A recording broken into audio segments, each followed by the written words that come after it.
3 minutes remaining.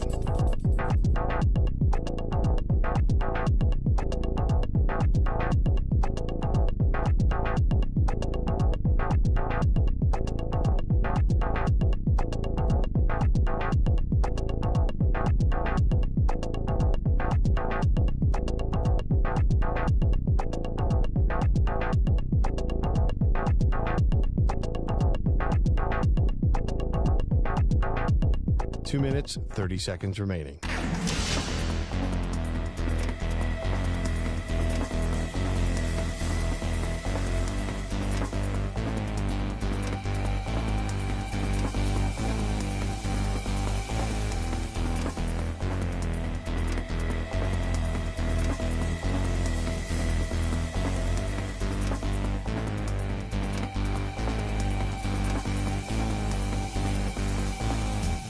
Two minutes remaining.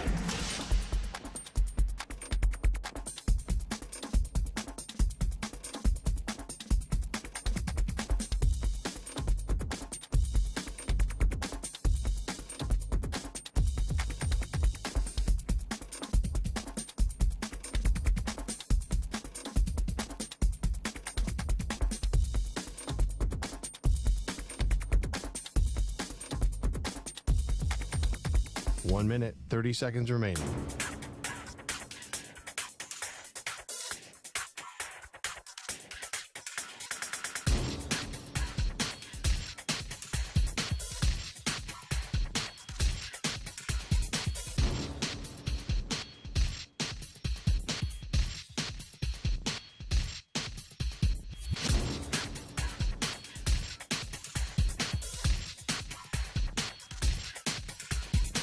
One minute remaining.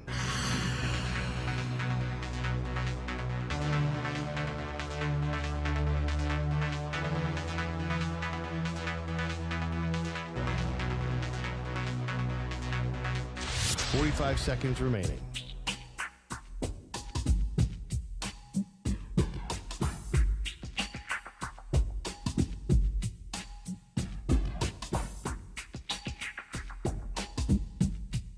Thirty seconds remaining.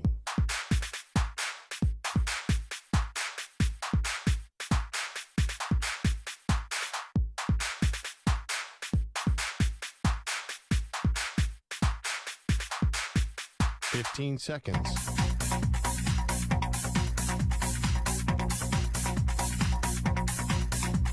Break ends in 5 seconds.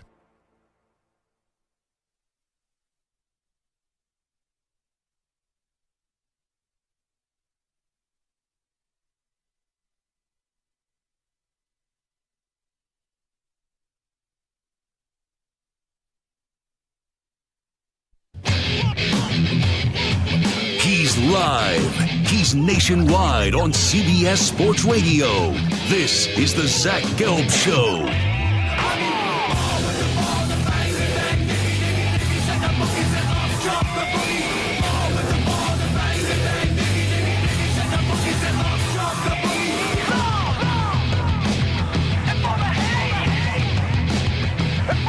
Here's your host, Zach Gelb.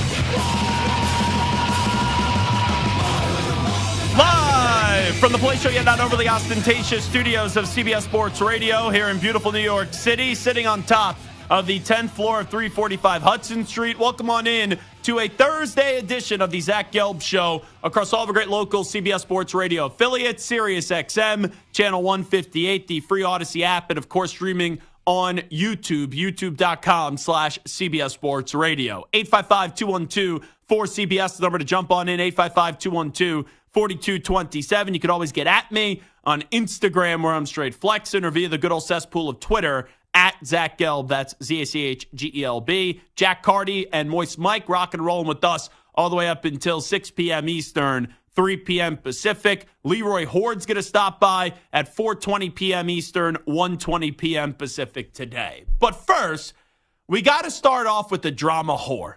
And that is what Aaron Rodgers has turned into. I know he got traded to the Jets, and the Jets play in the swamps of Jersey. But Aaron Rodgers, probably in his next life or his next phase after football, probably wants to join that show, The Real Housewives of New Jersey. Because the drama with Aaron Rodgers the last 3-4 years has been insufferable. And quite frankly, we were all wrong. And we all owe Brian Gutekunst an apology. And that takes a lot for me to apologize to someone. But when you're trying to move on from a franchise legend, from a Super Bowl champion, eventually a first ballot Hall of Fame quarterback, it's never going to be popular. Because there's always going to be a contingent of people that still realize that Aaron Rodgers can and will continue to play at a high level, and it may be tough to see him go somewhere else and have success elsewhere. But if it's not resulting in a Super Bowl championship for you, as a GM, you owe it to your team to try to find that next era of Green Bay Packers football. And the Packers have been an extremely successful franchise. And you just look at the last 20, 25 years, that doesn't happen very easily when you get to go from Brett Favre to Aaron Rodgers. Usually, there is a major fall off and a major drop off transitioning from one great quarterback in order to find the next. Like, look at the Patriots, for example. They went from the GOAT in Tom Brady to then Cam for a year, then they draft Mac Jones, and now, coming up in April, in all likelihood, they're either looking for a new franchise quarterback via trade or free agency, or in all likelihood, via the NFL draft. So what Green Bay has been able to do for the last 20 years has been sensational. But sometimes, to do what's best for your franchise, you have to do something that is not popular and that is extremely uncomfortable. And I'll never forget, I was on the air doing the draft show here for CBS Sports Radio the night the Packers traded up to go get Jordan Love. And it seemed unnecessary, it seemed stupid, and it seemed like the Packers should have done something else. But Green Bay was kind of stuck, where they had a good team, they had a great quarterback, they would keep on making the playoffs, they would win a few games, and then the farthest that they would ever go was the NFC Championship. And now you were able to bring in Jordan Love, even though that was the beginning of the end to your relationship with Aaron Rodgers. You were able to keep Rodgers longer than what anyone could have expected. And then this past offseason, you were able to trade Rodgers, and now you get to implement Jordan Love. And Jordan Love, it was up and down in his first true year as a starter. The wins were really irrelevant. It was at the end of the season, though, when you look at Jordan Love, do you view him as a guy that you think, not know, but think he could be your franchise quarterback? And even though there were some good moments and some bad moments, the Green Bay Packers are playing for a playoff spot this weekend. And also Jordan Love is playing really good football at the end of the season. So Brian Gutekunst, he got it right. Now, when I say that, it doesn't mean that the Green Bay Packers have their next franchise quarterback. It doesn't mean that Jordan Love is going to be a multiple-time future All-Pro and a Hall of Fame quarterback. But he got it right to the extent of they knew they had to bring in a new era of Green Bay Packers football. They know they had to say goodbye to the old and bring something in that was new. And right now, you are seeing an immediate payoff to moving to a destination where it looks like the Packers have something in Jordan Love, and Jordan Love has the potential to be a successful starting quarterback in this league. Now, you could regress, but when you are playing more good than bad in your first true year as a starter, I would assume that with getting more comfortable, taking control of that locker room, and then the Packers also adding more pieces, that it's more likely that Jordan Love ascends to being that guy than to have this decline. But either way, you were in a better position to do what you did when you did it, and now you are seeing the benefit of it, than keep Aaron Rodgers in Green Bay, where he hated the GM. And I was told this, and I said this before on the air, the head coach, Matt LaFleur, would go out of his way to include Rodgers in the game plan and give him input on the offense. And there would be some weeks he would show up, and there would be other weeks where Coach LaFleur would be sitting there, tapping his pencil, looking up at the clock, and he'd be saying, doesn't look like Aaron's coming in today. And Aaron Rodgers would intentionally blow off those meetings. And also, just inside the locker room, sure, guys like David Bakhtiari are always going to go to battle and are always going to love Aaron Rodgers.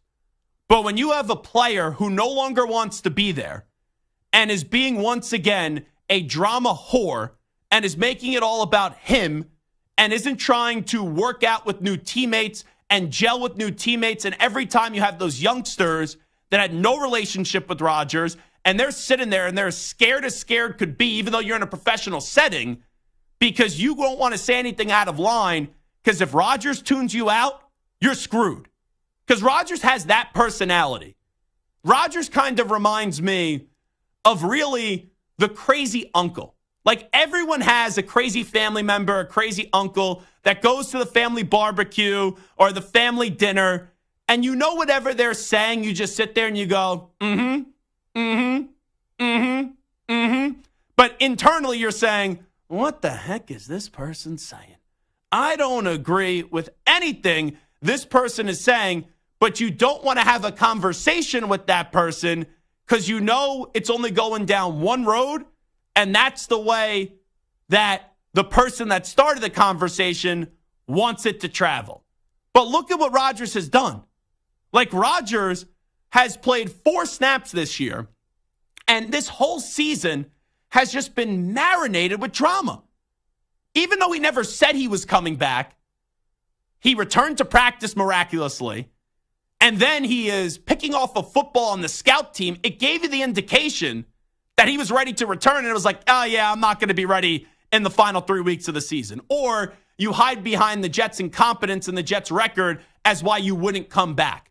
But all throughout the year, Rodgers played into this idea and this fakakta idea and this ridiculous idea that he was coming back because he has a positive mindset and a positive mentality. And Aaron Rodgers is a free thinker, and if he puts his mind to it, he could do it.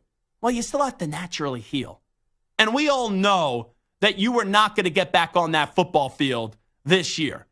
And then I told you what I thought about Rodgers on McAfee the other day.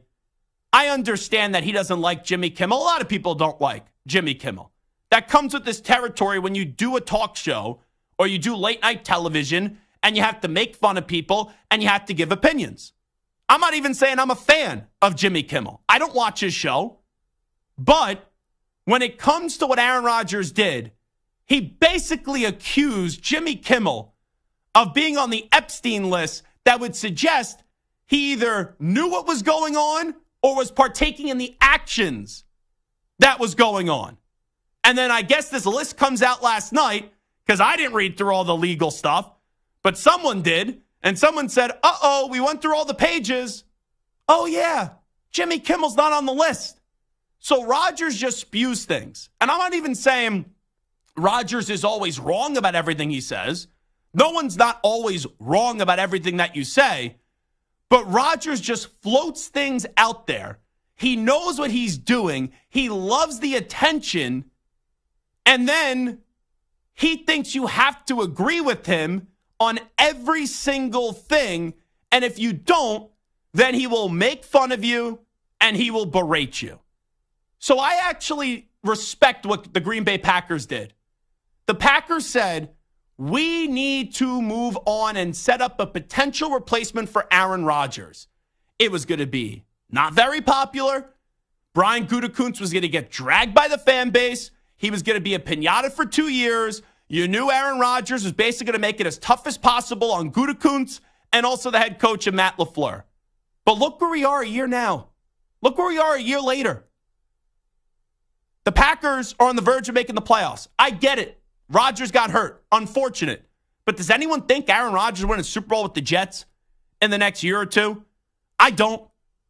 And if Aaron Rodgers stayed in Green Bay, even with how open the NFC could be, and how it's been the last few years, you know that Aaron Rodgers wasn't going back to a Super Bowl with Green Bay or winning another Super Bowl with Green Bay.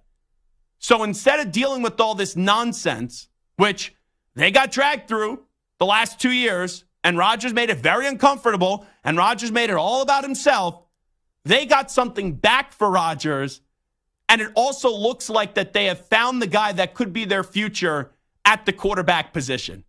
And just look at how very, and at how little we actually know about these moves that go on. Like the three biggest moves when it comes to the quarterback circuit recently. Like take Stafford out of it, take Brady out of it. But when you look at three of the latest moves at the quarterback, everyone praised the Broncos for trading for Russell Wilson. I know everyone did not praise the Browns for trading and then giving that deal to Deshaun Watson, but when you separate what happened off the field and then on the field, everyone said, oh yeah, the Browns instantly upgraded at the quarterback position and they got their next franchise quarterback. And then when it was Packers and Jets, most people for 2-3 years, and I was a part of it, we dragged the Green Bay Packers. We said the Packers are making the wrong decision. They should have got more for Aaron Rodgers. But Aaron Rodgers also wanted to be the GM. And Aaron Rodgers, the GM, is not a good GM. Like the guys that he had that press conference in Green Bay that he was upset that the team moved on from and he wants the organization to treat him better, what did they do once they got moved on from? They were at the end of their career. And Rodgers goes to New York. Randall Cobb stinks. Alan Lazard can't catch a cold. And those are all guys that Rodgers will say, I didn't demand that we brought them in. Well, why do you think they're there? Because clearly you did demand those guys got there because you were running the organization with the Jets. That's what you're doing. So you keep on doing these interviews. You keep on spewing your nonsense. And it just wasn't worth it anymore for Green Bay. And he wasn't even always like this in Green Bay. But they were trying to set up their future. And in trying to set up your future, you knew it was going to get a little cold in that room. There was going to be some icy stares as well. And Rodgers played into this role that he was the victim. The fan base fed into it. And then ultimately, towards the end, there was a good contingent of people in the Packers fan base that would call up and be like, I'm sick of this drama. I'm sick of this nonsense. And now a year later, look at what we're talking about. The Packers are set up to succeed, and now you're hoping that Rodgers could stay healthy for maybe just the Jets to make the playoffs next year. And I don't even know if that's going to happen. The Jets got to fix that offensive line. Robert Saleh is not a good head coach in this league. And even though I think Rodgers has a chance to win comeback player of the year next year, what is he going to look like coming off this Achilles injury? In Green Bay, it's the same old, same old. They are in a good position to succeed. They are winning football games.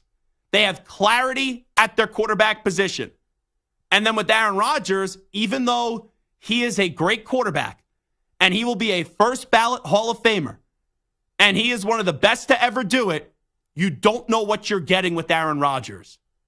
You don't know what you're getting next year when he comes back.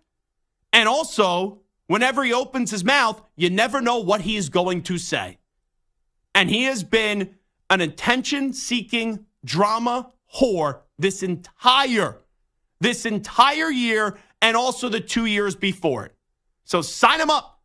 I'm sure he lives somewhere in New Jersey. Sign him up for Real Housewives of New Jersey because he would be perfect for it.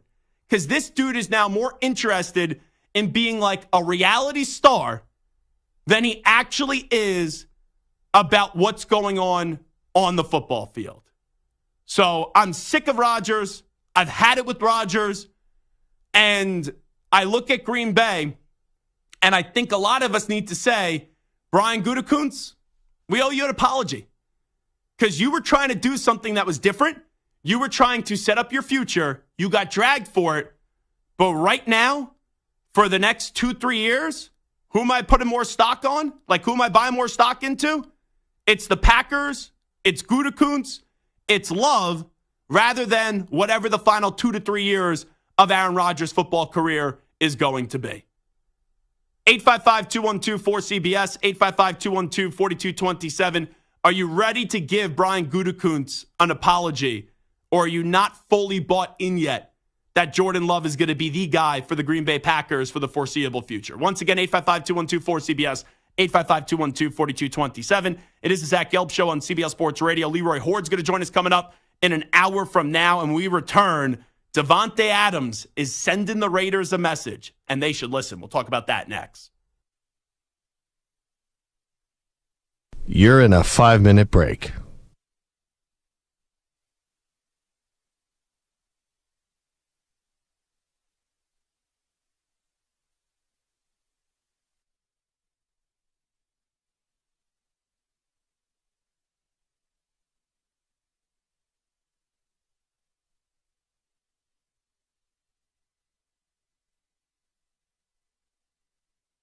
Four minutes, 30 seconds remaining.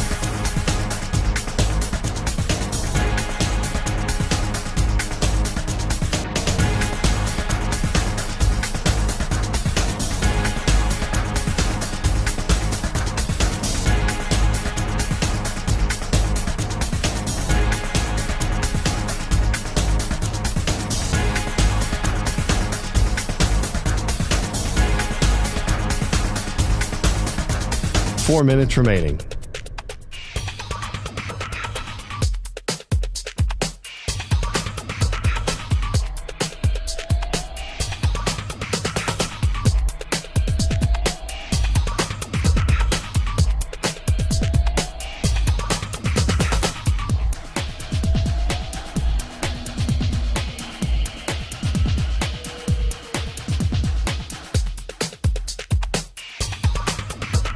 Three minutes, 30 seconds remaining.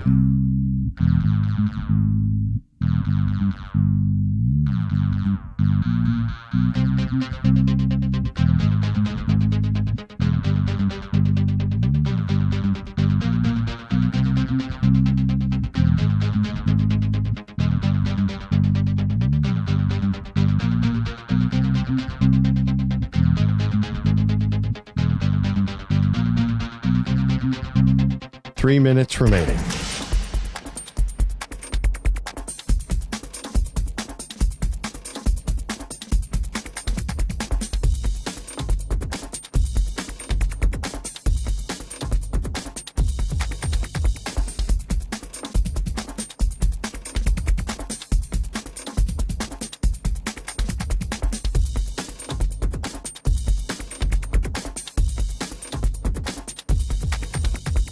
Two minutes, 30 seconds remaining.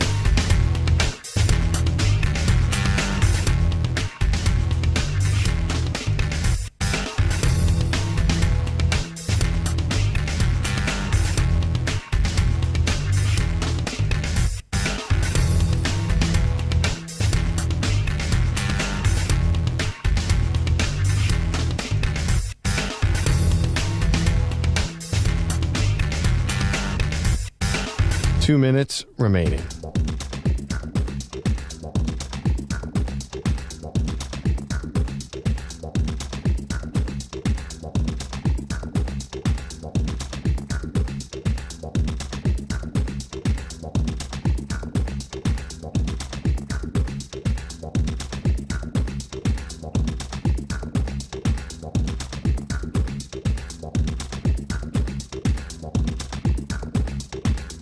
One minute, 30 seconds remaining.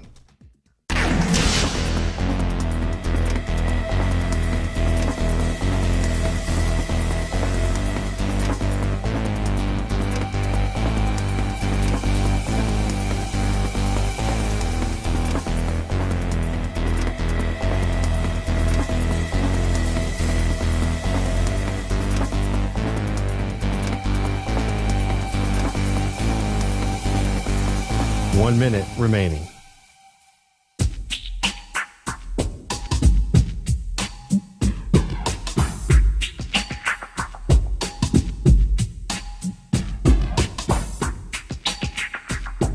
.45 seconds remaining.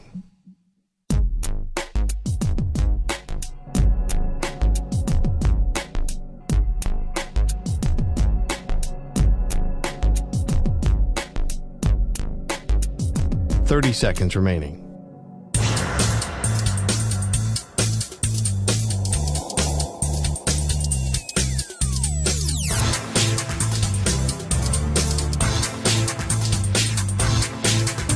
15 seconds.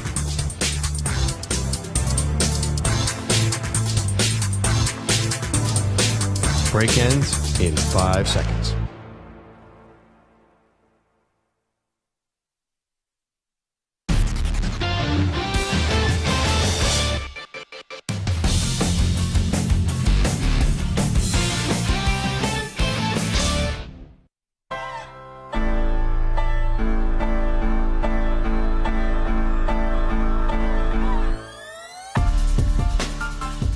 The Zach Gelb Show is on the air across the nation on CBS Sports Radio. More and more I hear Antonio Pierce speak. My comp for him is Dan Campbell. He is Dan Campbell for what Dan Campbell is to the Lions, what Antonio Pierce is to the Raiders. And that is just, we're going to physically beat you up. We're going to smack you in the mouth. We're going to bite off your kneecaps. And that could galvanize a locker room when you have a former player who's not that far removed from playing, connecting with younger players now in the NFL. Here's Zach Gelb. All right, it is the Zach Gelb Show on CBS Sports Radio. So, about 3 weeks ago, I would say, we were talking about Davante Adams and his future. And there are a lot of people that believe that at this end of the season, Davante Adams is going to request a trade from the Las Vegas Raiders. And I said, not so fast. Like, there's a chance that does happen. But I remember saying there was one thing that needed to happen to make sure that Davante Adams wasn't out on this football team this offseason, or trying to set a potential departure, or at least make it difficult for the Raiders and him to continue going forward. Because there's a playbook that you could play, not just in the NFL, but in all sports, where you could make it very difficult, regardless of what the financial situation is. You can make it very difficult if you play into the drama, if you play the drama card, if you make it contentious in the locker room, where eventually a team says, our hands are tied here. We got to move on. We got to bite the bullet here, even if we all acknowledge this person's a great player.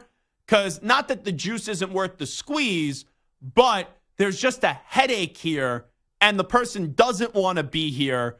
And a lot of times now in sports, football a little bit different than the other sports, but still, it's an era of player empowerment. And a lot of times now, when a player doesn't want to be there anymore, there are few situations where a player actually stays and a player is actually present for longer than he wants to be when he no longer wants to be there. So this Adams thing, I think it's like 60%, I would say right now, that he is on the Las Vegas Raiders next year. I maybe even go as high as 65%.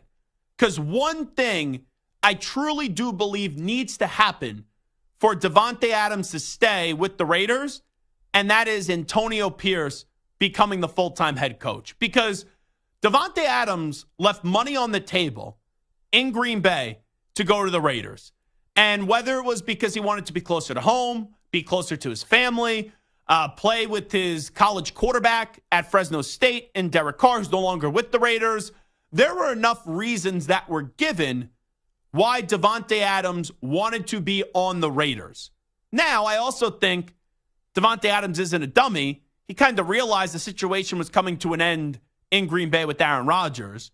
So instead of saying and not knowing what was going to happen next or what Jordan Love was going to be, you could then just say, peace out, I'm going to the silver and black, and they'll get picks back, and you go get a new deal with the Raiders because your time was coming to an end contractually with Green Bay. I also do believe with how much tender love and care the Packers had to give Aaron Rodgers so he would put up with them for 2 more years after the whole decision to go draft Jordan Love, there was such a priority to get that new deal done, and there was a priority to make Rodgers feel as if he wants to stay in Green Bay when you were putting all your resources and all the top dogs were invested into Aaron Rodgers. When you have another star in your building who also, and this is not saying it in a negative way, has an ego, and we all have ego, but just because you have an ego doesn't mean you're a bad person, but everyone wants to be like loved. And when all the focus, or 90% of the focus, was on Aaron this, Aaron that, fix this relationship, restore this, be able to keep on pushing this train, slowly moving in the right direction, I think Davante Adams just sat there and said, like, where's the love? Like, what are we doing here? You guys going to get a deal done with me or not? And then they waited so long where I think he already tuned them out and said, I was good, I'm done, that even though they offered him more money, yeah, money can buy and fix a lot of things, but for Davante Adams, he was like, I can still make a lot of money and go somewhere else that I've talked myself into it being a better destination. Now, unfortunately for Davante Adams, the head coach of the Raiders was Josh McDaniels. And Josh McDaniels, because there's sometimes bad coaches that the players still like, but Josh McDaniels was a bad head coach and then also has no people skills when he's put into the position that he's put into as the head honcho of the team. Like, you talk to former Broncos players, they couldn't stand him. Now, the Patriot players, they loved him, right? He was an offensive coordinator. But in Las Vegas, he ruined that locker room, and guys despised him. Davante Adams, when they got rid of McDaniels, he looked like he was the happiest kid on the planet. He looked like he was a fat kid in a candy store that you gave the keys to the store to and said, raid the entire store, take whatever candy you want, fat kid, right? And then Max Crosby. Like, Max Crosby loves the Raiders. Josh Jacobs loves the Raiders. Look how happy those guys have looked once Josh McDaniels was shown the door. And you bring in someone that was on the staff in Antonio Pierce, who I don't want to say is a player's coach, because a player's coach gives a negative connotation that you're a pushover and you just do whatever the players want. But Antonio Pierce, being not that far removed from being a player's coach, for being a player, he knows how to relate to the players, I think, better. And also, he is someone that clearly the players like, but there is a discipline aspect with Antonio Pierce that he doesn't do all the BS and he just keeps it real.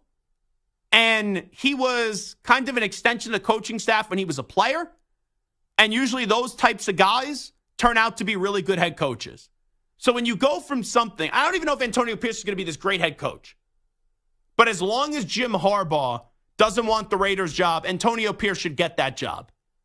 Because what Antonio Pierce is doing right now, it's working. And Mark Davis needs to learn from what he did the previous time when Rich Bisaccia took that team to the playoffs and they nearly beat the team and the Bengals in the wild card round, and the Bengals ended up going to the Super Bowl. And then you hired Josh McDaniels that you were hoping he would change on his second job. Like, really, the only name out there, and I'm not even throwing Belichick in there because you're not moving on from McDaniels and then bringing in Belichick. It's just not going to happen. But even if you like Ben Johnson with the Lions, like, how many times do we see this great offensive coordinator or defensive coordinator never turn out to be a great head coach?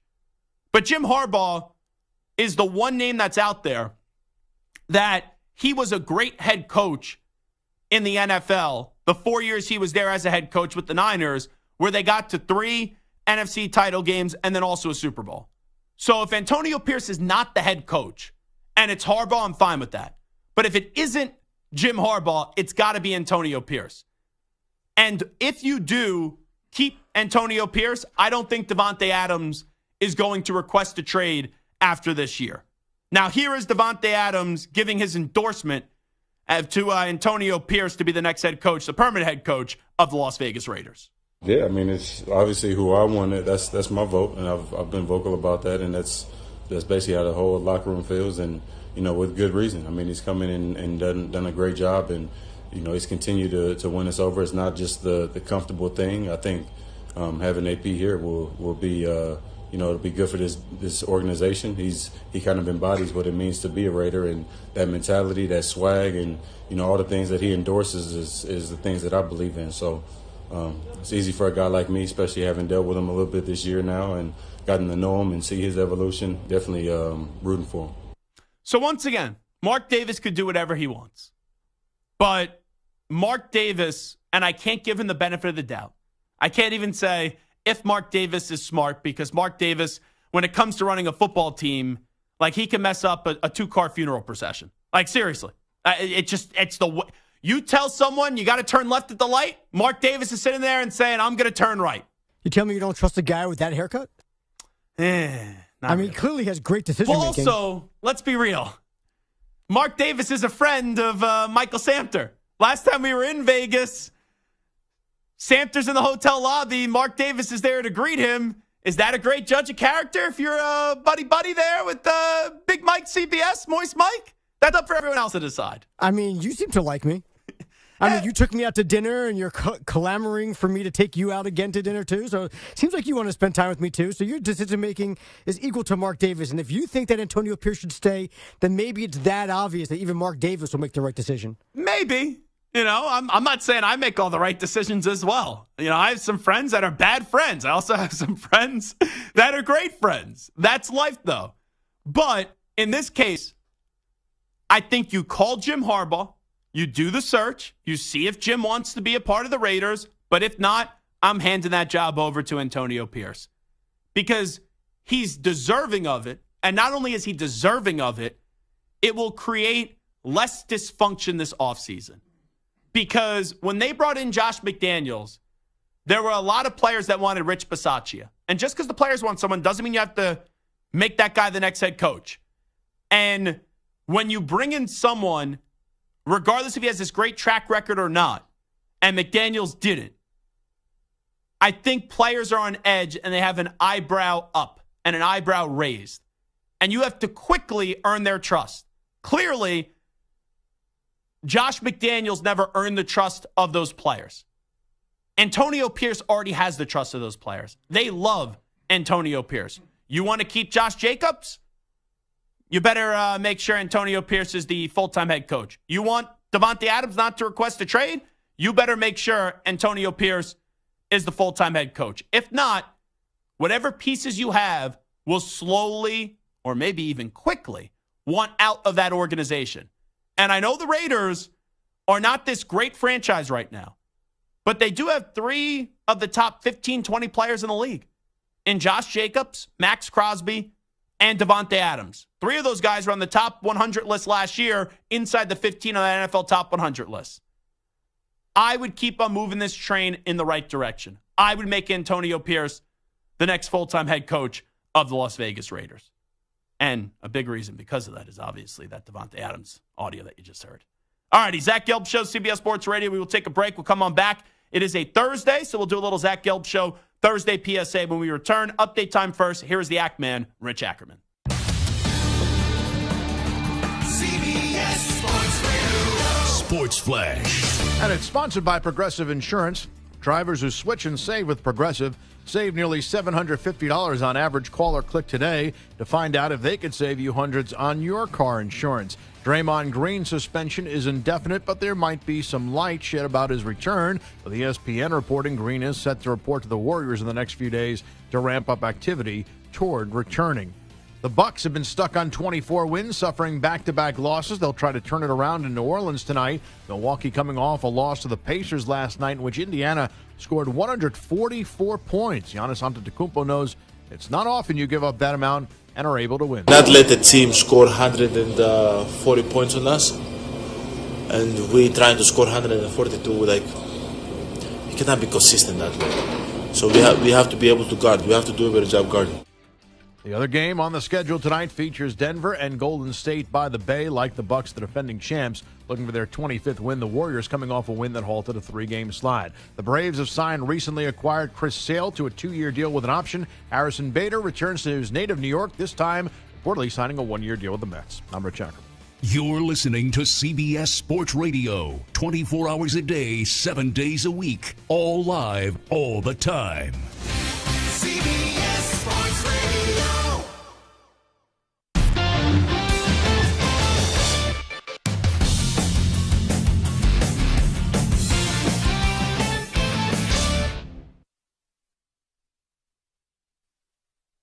You're in a 5-minute break.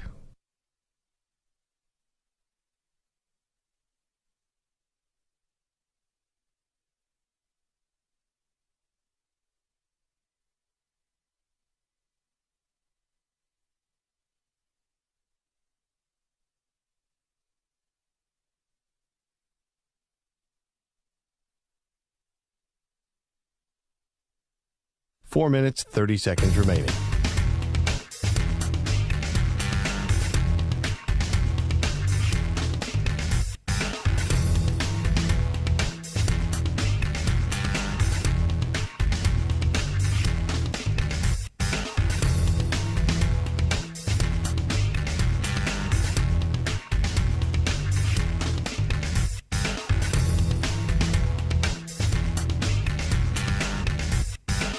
Four minutes remaining.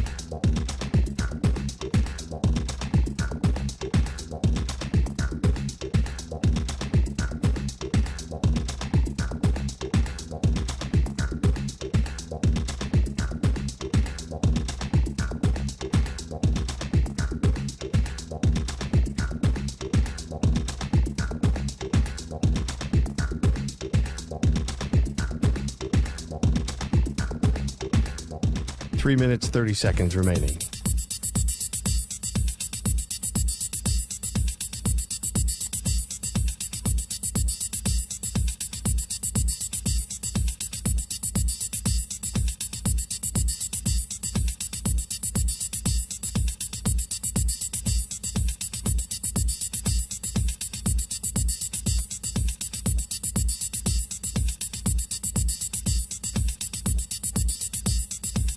Three minutes remaining.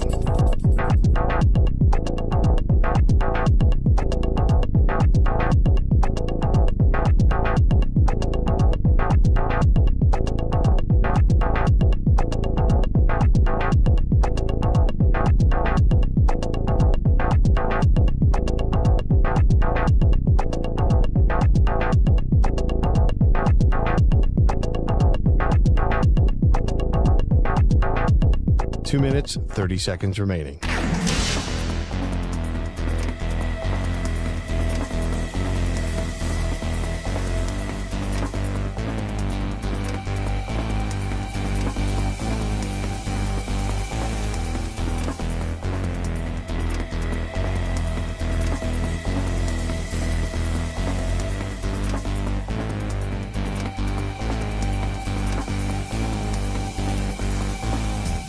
Two minutes remaining.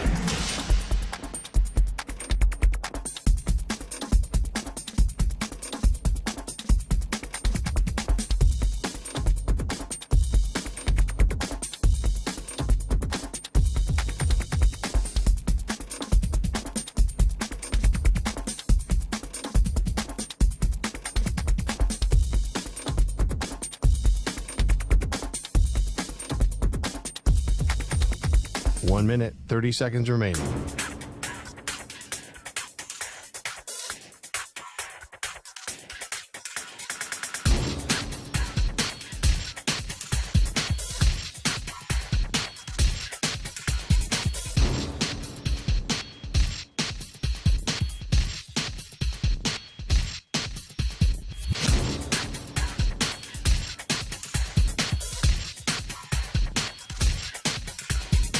One minute remaining.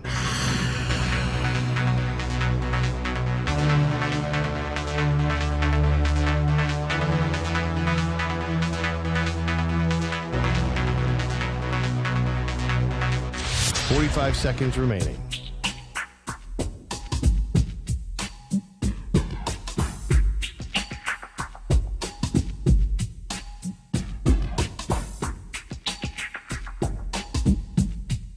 Thirty seconds remaining.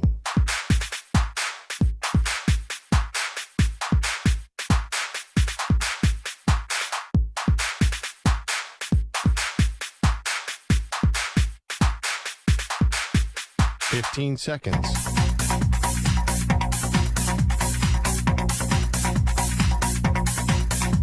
Break ends in 5 seconds.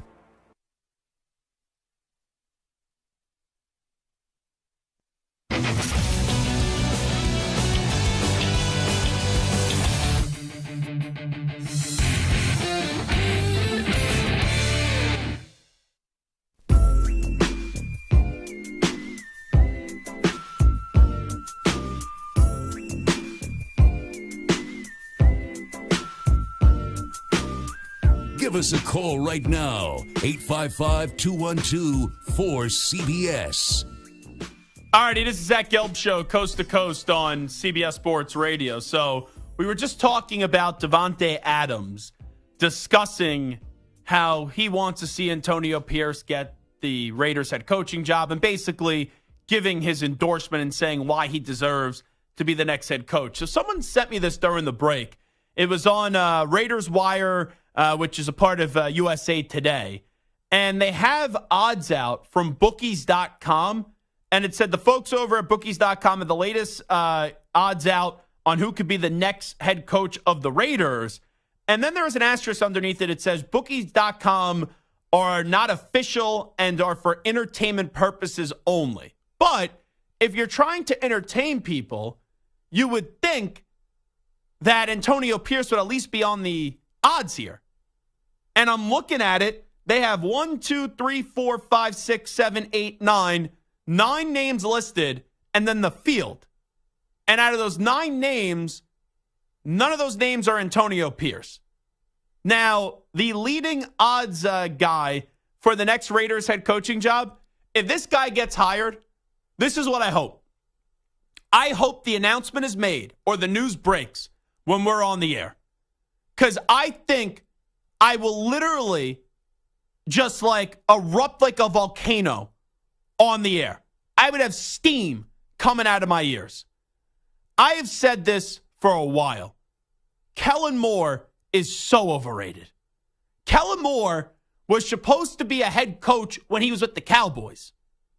And then he left the Cowboys to be the OC of the Chargers. And now, who the heck knows what the future of Kellen Moore is going to be? But Kellen Moore right now, according to bookies.com, is at plus 350. And he's the top odds getter and the favorite to be the next Raiders head coach. That would be the ultimate what the bleep moment for the Las Vegas Raiders. You cannot get rid of Antonio Pierce and hire Kellen freaking Moore. So that's one. Ben Johnson was 2 at plus 400. And I'm not saying Ben Johnson can't be a good head coach, but how many years do people tell me that Adam Gase is this brilliant offensive mind and he was going to be a great head coach? So just because you get that title of the young, up-and-coming, great offensive coordinator doesn't mean it always translates into being a good head coach. Like, who was talking about Mike McDaniel when he got the head coaching job? And Mike McDaniel's been a really good coach the last 2 years for the Dolphins. Frank Smith, the Dolphins OC, is at plus 400. Belichick, it won't happen, is at plus 575. Harbaugh's at plus 750. Raheem Morris, who I do think is deserving of being a head coach again, he's at plus 1,400. Bieniemy at plus 1,500. I want to see Bieniemy get a head coaching job. I've said that for years. Until he gets one, though, I'm not going to believe that it actually happens. Dan Quinn at plus 1,800, and then Mike Vrabel at plus 1,800. Now, I don't think if Vrabel is leaving Tennessee or getting traded from Tennessee, I think it's going to New England. But out of that list, I think there are 2 realistic names. It would be Jim Harbaugh and it would be Dan Quinn. But Samter, even if this is not official odds and they're for entertainment purposes only, how do you not have Antonio Pierce on this odds sheet here, but you have Kellen Moore at plus 350? That don't make any sense. And I'll be honest, I haven't really heard a lot of Kellen Moore's name being thrown around as head coaching option for most of these teams. Like, we're talking about all these teams that might have vacancies. The last time his name was thrown around when he was with the Cowboys. Yeah. And, I mean, you look at the Chargers. First of all, they fired their head coach. Yeah. Their offense is not nearly what it's supposed to be. Austin Eckler's having a down year. They have talent everywhere. Keenan Allen just made their Pro Bowl. Justin Herbert isn't doing what we hope. How on earth is Kellen Moore, who just left and got fired by the Cowboys, how is he being considered? Like, he fails forward. He fails upwards. It makes no sense to me that he keeps getting better and better jobs whenever he sucks at the job that he had beforehand. So it makes no sense. I feel like this has to be like a satire kind of site. It can't be real because anybody who's been talking about the Raiders, even if you have them as the 4th or 5th or 6th best odds, you have to have Antonio Pierce on that list. The fact that the field is plus 1,500, I'm putting all my money on the field because clearly if Antonio Pierce is going to be the guy, and if it's not him, it's going to be Harbaugh. So I'll just put all my money on those 2 guys, and that's it. Makes no sense to me. It's a fair point. It makes no sense. But the one name that I think we should be talking about more, I'm not necessarily saying it has to be for the Raiders, but Dan Quinn. Like Dan Quinn, I know he had the 28-3 choke job. But Dan Quinn, I know he's a defensive-minded coach. His offensive staff, guys that he hired, right, had Matt Ryan playing at MVP level. And the Falcons got to a Super Bowl. We have seen guys be a whole lot worse than Dan Quinn and get second opportunities to be head coaches in the NFL. Dan Quinn is comfortable staying where he is with the Dallas Cowboys. Maybe he thinks long-term, eventually McCarthy will go, and then he loves Jerry Jones. Jerry Jones loves him, and he'll get the head coaching job. So maybe it's a long-term play, or maybe the rest of the NFL just doesn't find him attractive, and he has a really good agent. Because every year, for the last year or two, Dan Quinn's name has been in on every job, and he hasn't got the job. Now, that could be him pulling out. That could be him not getting offered the job. So we don't know exactly why he hasn't got a job, but that's got to be a hot name in this hiring cycle in Dan Quinn, because he's deserving of another head coaching job, and he was a good head coach. And the other thing is, you see what's going on with DeMeco Ryans in Houston. I think, and obviously you have Vrabel in Tennessee. There are enough really good defensive coaches that this whole idea that you have to have a Sean McVay or a Mike McDaniel or a Zach Taylor that is this great young offensive mind, I think maybe that's starting to kind of hit its peak, and we're starting to see a little bit more of the defensive coaches making impacts in a way that a guy like Dan Quinn might get a top job at this point. And it's a copycat league, and I also think former players that are not that far removed are now going to be getting more opportunities than we've ever seen before. Now, DeMeco Ryans, right, he was basically a coach when he was playing. He was a great leader, and then he put in the work with San Francisco, too. But you see what Dan Campbell's doing with the Detroit Lions. Like, yeah, Dan Campbell was an assistant head coach and tight end coach, so he did have some offensive philosophy, played tight end in the NFL, but it's not like he was ever an offensive coordinator. And I think not like rah-rah guys, but guys that are not that far removed that bring a tough personality to them, like Dan Campbell, like DeMeco Ryans, like Antonio Pierce. There's going to be a run on guys like that throughout the next few years because it fits the mold of 2023 and we're now 2024, where being the hard ass, being the my way or the highway type of guy doesn't always work, and you really need to know how to relate to players and have the respect of your players, but not be a doormat. All right, it is Thursday. Let's get to a Zach Gelb Show PSA. Warning.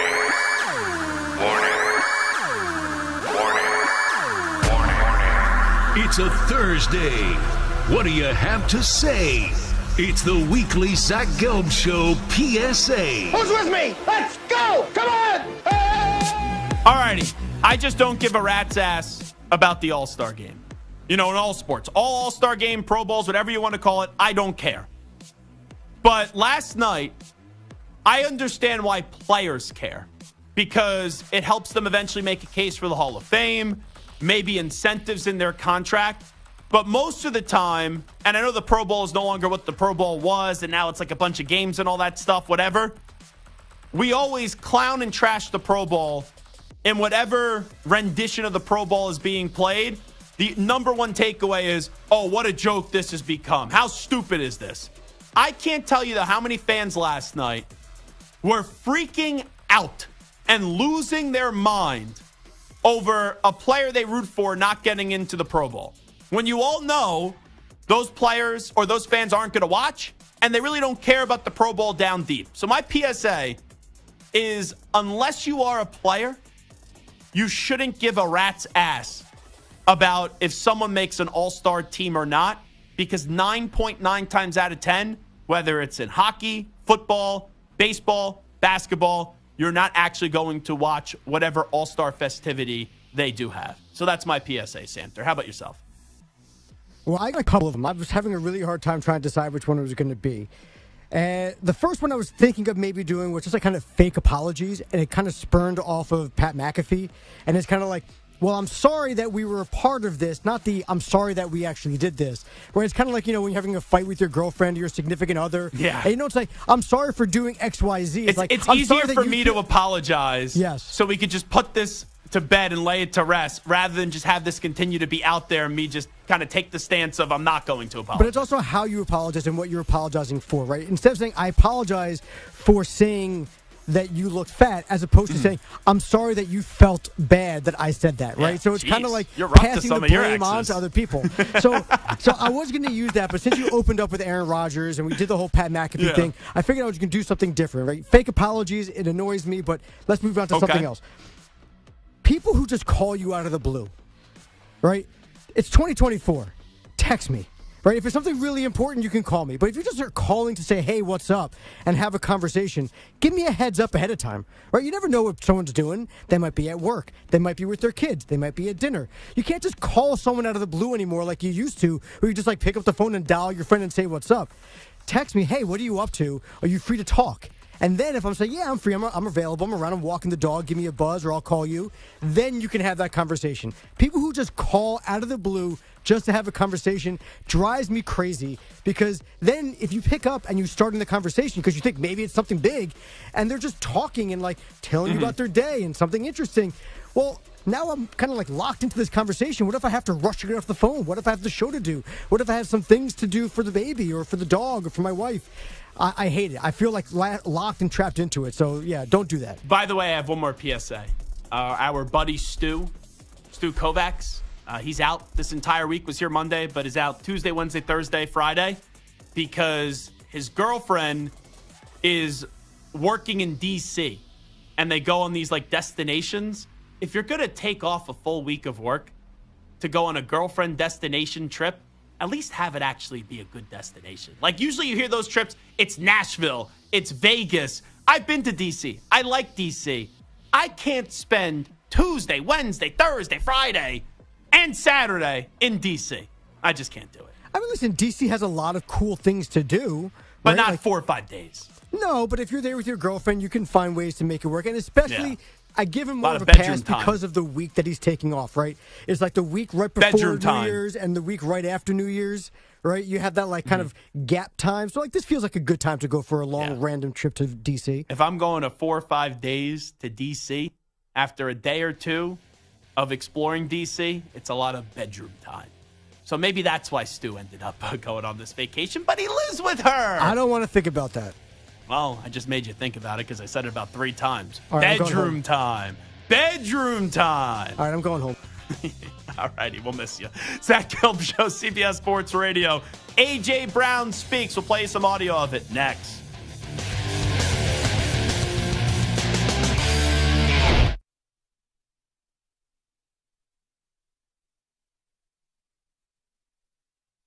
You're in a 5-minute break.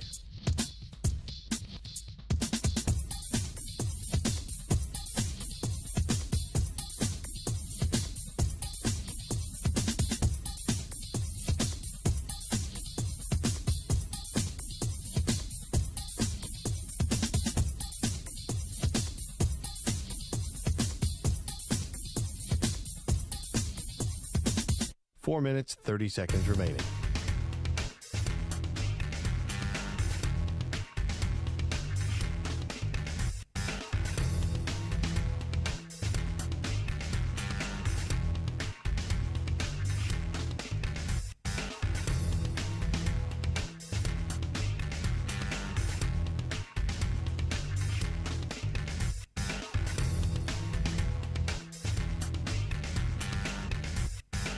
Four minutes remaining.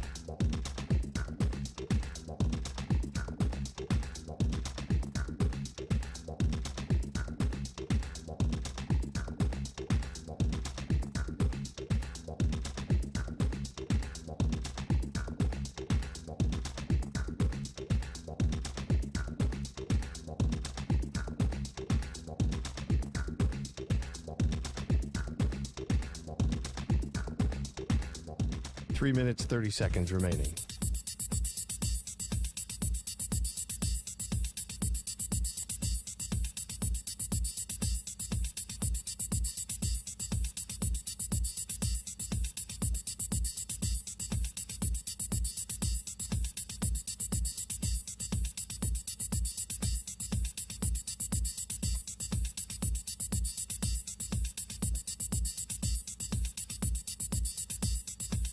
Three minutes remaining.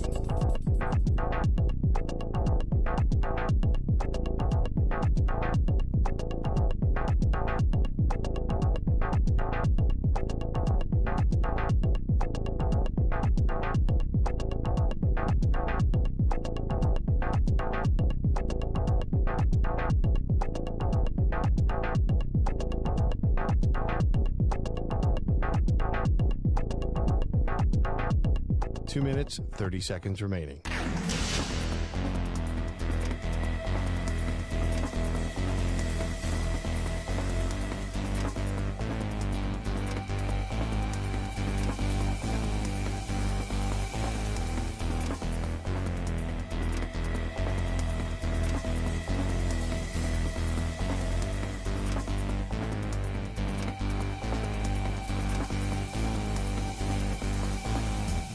Two minutes remaining.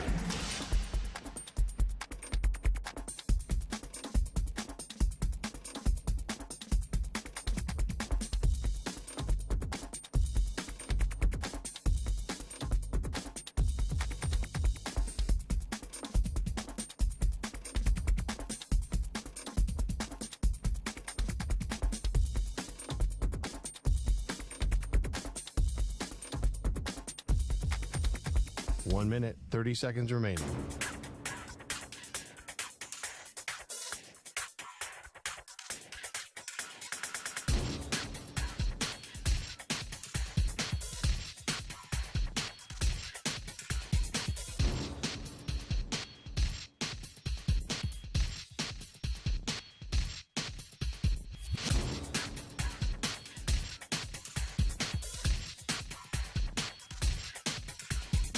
One minute remaining.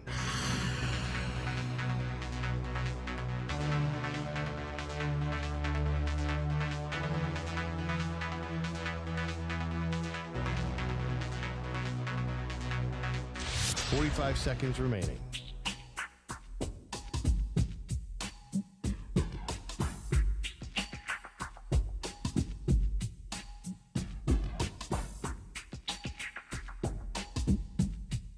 Thirty seconds remaining.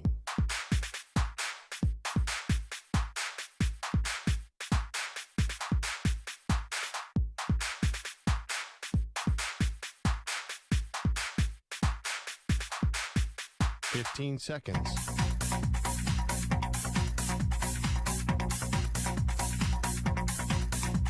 Break ends in 5 seconds.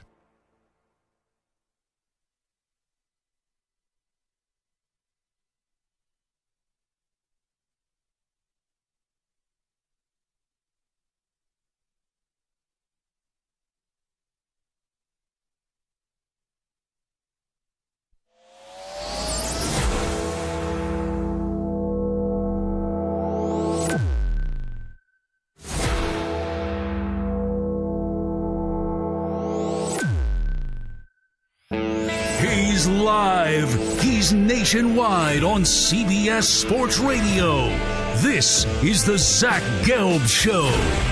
All righty, away we go. Hour number 2 of our radio program. That's right. It is the Zach Gelb Show, coast to coast on CBS Sports Radio. Leroy Hord's going to join us coming up 20 minutes from now. We'll chat a little bit about Michigan football, the Cleveland Browns. Here we go, Brownies. Here we go. Hoo, hoo. And also the Miami Dolphins. Big game for the Dolphins this weekend. They're already in the playoffs, but if they win this game, they win the AFC East. If they lose this game, the Buffalo Bills are in the playoffs as AFC East champs. It's crazy. The Bills could be the 2 seed after this weekend, or they could be out of the playoffs. And I don't know if you saw this, Samter.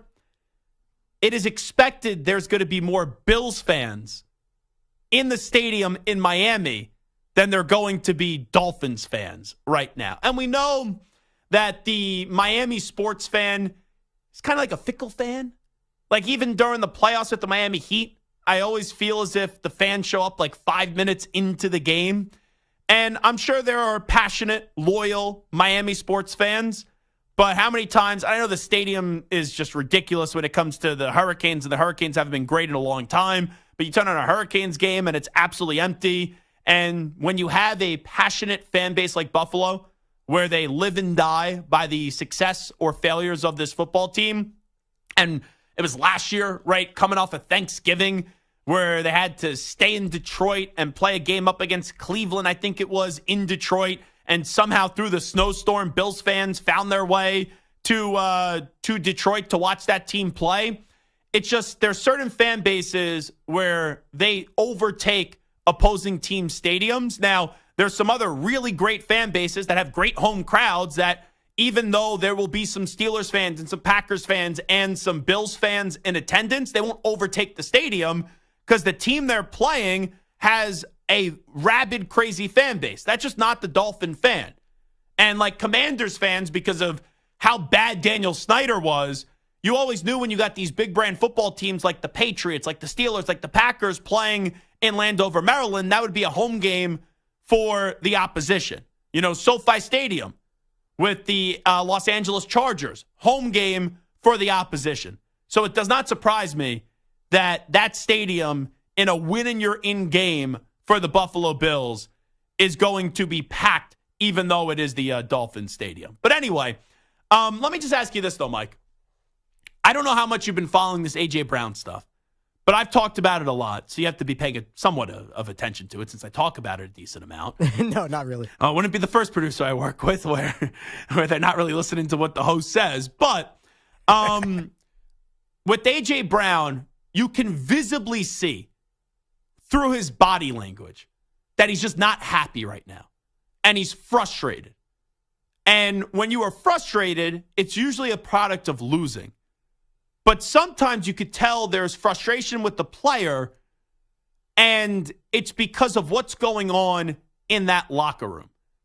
And a lot of people, including myself, has assumed that the problem with the Eagles has been a disconnect with the coaching staff and the players, especially when you've been seeing some of their games and their players yelling at the coaches because of some of the hot mess and the hot garbage that we're seeing going down on the field.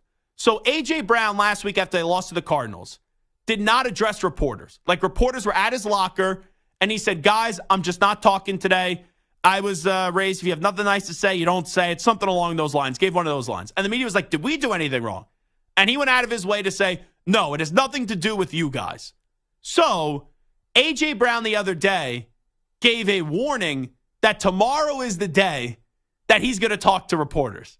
Now, Samter, when you have a wide receiver, and there's sometimes a stereotype or perception about wide receivers, right? When you have a wide receiver going out of his way, who already had a messy divorce where I thought Tennessee was wrong, they should have paid him the money. But when you have a wide receiver going out of his way to announce that he's going to be speaking to the media tomorrow, which ended up being yesterday, you would have thought that this would be fireworks, it would be explosive, and that in all likelihood, the coaching staff is going to get thrown under the bus, correct? That is a fair judgment to make, yeah. Well, I was surprised. And actually, when I heard A.J. Brown speak, I was surprised what I heard from him. And it doesn't totally change my opinion about the Eagles. Like, I said it after the Seahawks game. The Eagles were done. The Eagles are still in the playoffs, but they're not going to a Super Bowl.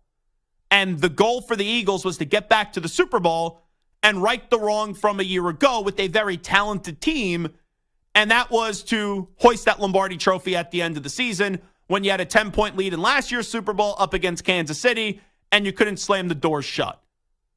But the reason why I'm not going to change it is because there's still a problem in Philly. But the problem wasn't necessarily what I either thought it was about, which was a disconnect with the players and the coaching staff, or B, you have A.J. Brown, who could be annoyed at the coaching staff, but he did the right thing in trying to diffuse the situation, and he took accountability, and he said this is on the players and how much he loves this coaching staff. So you may hear some of the audio we'll play from A.J. Brown in just a second, and you may say, okay, there's still a cause for concern because this is a player-on-player issue. But if it is still a player-on-coach issue, everyone who thought A.J. Brown, and A.J. Brown has been the guy that has been deemed as the guy that's been the most upset with the coaching staff and the philosophy on offense, he's at least telling you that there isn't a problem with the coaching staff and the players. Now, you may believe that, you may not, but I thought A.J. Brown was very believable yesterday. Here is A.J. Brown defending his head football coach and Nick Sirianni. People say I'm beefing with Nick. I'm not mad at Nick. I'm not mad at nobody. Like we have a great relationship. Like I said, I got a ton of respect for Nick. Cause like I said, he take up for us when they beat us. I even said, for example, like for the Seattle game. That was on us. Like we messed that up. We improvised and we went on our own. And Nick came out and said, "Oh, I wanted to try to get a flag or something crazy like that." It's like he really made himself look like a fool for us. I have nothing but respect for him. Like, you know what I'm saying? Because not all coaches do that. We ride with Nick. We ride with Brian. We just got to come out. We just got to play ball. And Brian being Brian Johnson, the offensive coordinator, not to be confused with Ben Johnson, the offensive coordinator of the Lions that we've been talking about potentially getting a head coaching job. I don't think Brian Johnson's going to be on many head coaching job lists. I don't think he's going to be getting many interviews, especially with the state of the offense. But with that being said, last year in Philadelphia, Jonathan Gannon was dragged through the mud a lot, and he was used as the scapegoat. And Jonathan Gannon, last time I checked, got a head coaching job. Last hiring cycle, it is now the head coach of the Arizona Cardinals, who, oh yeah, by the way, just beat the Philadelphia Eagles in Lincoln Financial Field. As a 12-point underdog, they won the game outright. So I want to go back to what A.J. Brown just said. He was referencing the end of that Seahawks game. I remember having this conversation after the game when Sirianni got in front of the reporters, and he said, we were trying to get a pass interference call. And everyone was like, man, that's pretty stupid to just be banking on a pass interference call when you could have just quickly dinked and dunked down the field and got into field goal range to tie the game because you were only down by 3 points. That's all you had to do. So A.J. Brown revealing yesterday that Sirianni didn't even really feel that way and he was defending his players. I do think it's admirable that Sirianni did that. And sometimes as the coach, you have to bite the bullet when players mess up. And you don't want to be the head coach that goes, oh, this was on the players. The players did this wrong. I told them to do X, Y, and Z, and they just kind of went rogue or they did something they weren't supposed to do, because then you're throwing your players under the bus. So, Santer, I think that respect that A.J. Brown revealed and what he said, it can go a long way rather quickly in maybe turning around the Eagles, but it's nice to at least know that in A.J. Brown's mind, or at least with what he's saying with his words, the players don't have an issue with the coaching staff the way that it's being portrayed. Now, it's up to the players in the locker room, whoever's not listening, who's ever not following direction, who's ever not clocking in for a full days of work, and is there mentally and present mentally when your body is actually in that building fully to get on the same page. Like, that's still a concern for me with the Eagles, that they could still get on the same page. But it is refreshing to hear that this is an issue with the players, because if it's an issue with the players, talent could still win out in this league. And if you're able to bury whatever issues those are, or at least tolerate those issues, maybe the Eagles could turn around. But if this was an issue between players and coaching staff, that's usually not attainable. That does not get rectified until a coach either gets fired or you either get rid of the player.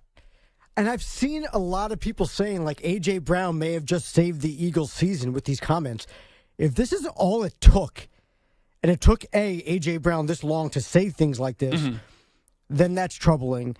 But B, to really think that A.J. Brown taking a couple bullets and defending his coach is enough to turn around how bad the Eagles have been, I'm not buying it. There's something Very deep fair. going on. Right? I agree. And a 20-minute press conference where you say all the right things. Great for A.J. Brown. It was the perfect press conference for what you needed it to be. But to honestly think that the Eagles' problems can be fixed by a 15-minute press conference by a wide receiver, not the coach, not a quarterback, but a wide receiver, I don't buy it. So, the Eagles' problems is there's something else going on, and I don't think this press conference or this locker room talk is the solution. It might be the first step, but it's not the solution. Fair point. And that's why I'm still not fully bought in, because there's an issue. We just have been able to eliminate at least what A.J. Brown is saying, that the issue is not the coaching staff, which is a big step. But there are sometimes that there are players that we don't perceive as good leaders, or we don't think are good locker room guys, that then when you talk to their teammates, they're beloved. Like, look at Odell Beckham Jr.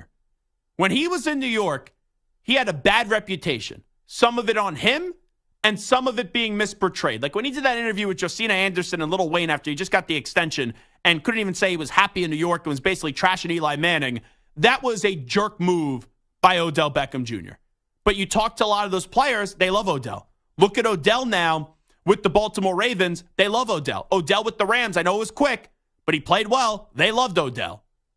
And a guy like A.J. Brown is being perceived as unhappy, frustrated, and annoyed in Philadelphia. But Jordan Mailata earlier this week was on Sports Radio 94 WIP, and people go, A.J. Brown does not get enough credit for the leader that he actually is. Because whatever's said about him, we don't view him that way in this locker room. And even though we kind of made fun of it yesterday, that escape room that to build team chemistry was an A.J. Brown idea. So maybe A.J. Brown needed to say these things to not necessarily put out the flame with the media, but A.J. Brown's voice in the locker room maybe is more important than what we deemed it to be. And if that's the case, and A.J. Brown does the I'll take the bullet press conference and I'll set the tone straight, maybe that's the leadership that the Eagles need, that it can quickly get guys in. After this week, you have no margin of error. You lose after this week, you go home, your season's done. It can quickly reignite that magic that the Eagles had last year where it's okay, we respect AJ, we love AJ. We now heard AJ set the record and the tone to the locker room, and it could create, in a bad situation, one teammate speaking out where it's like, okay, we could settle all our differences and we could come together as a team because it was AJ who said it. And the other part also is, it's also about perception. With the locker room, maybe there was a belief that there was an issue with A.J. Brown and Sirianni. The Maybe people thought that A.J. Brown was the problem. And that's where they were like, A.J. Brown's selfish. A.J. Brown has an issue with this. A.J. Brown is insubordinate. A.J. Brown this. And now hearing A.J. Brown taking accountability in front of the media, and maybe guys are now saying to themselves, all right, maybe we were wrong about A.J., or maybe A.J.'s starting to realize the problems that he's been causing. So either A, he's a leader who's standing up, or B, maybe he was the problem and he's taking accountability, and now the team is saying, okay, you know what, A.J. Brown did what he needed to do, we trust him again, and now we're good. And also, good leaders don't always have to address things publicly. And maybe A.J. Brown tried to address these things with everyone privately, and he felt like he needed to make a public message to really get this thing back in the right direction. One more from A.J. Brown, his talk of chemistry issues with the Eagles. We human, you know what I'm saying? So, but like I said, there's highs and lows, and you see the glimpses. So that's why I'm like, but we right there. We right there. Despite everything, despite everybody saying this or saying that, like, we right there. And we know we are. And that's the only thing that matters, that we know. We know. You can say whatever you want to say. But when it happens, then it's going to be like, oh, what is going on? Oh. What if it don't happen, then we're going to try again. That's just what it is, and that's how you have to approach life. I thought A.J. Brown was very genuine. I hope he was genuine. It sounded genuine. I hope it was genuine. Ultimately, we'll see if the Eagles really fixed any problems, and that will come on Wild Card Weekend, because they're going to be playing Wild Card Weekend in all likelihood. They won't win the division, and the number one seed's already wrapped up anyway with San Francisco. And then let's see if that team that has championship experience, right, big game experience, can they go on the road, get the job done, or if they somehow have a home playoff game, take care of business at home as well. 855-212-4CBS, 855-212-4227. You're listening to the Zach Gelb Show on CBS Sports Radio. Leroy Horde will join us next. You're in a 5-minute break.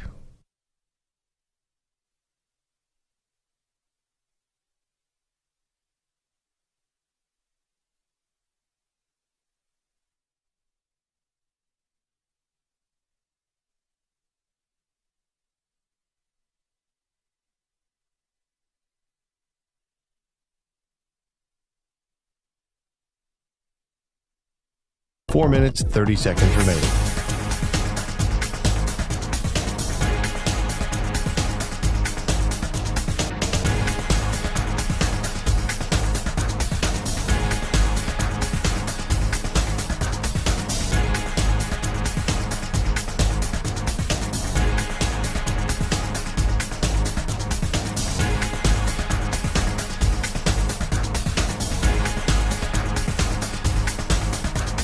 Four minutes remaining.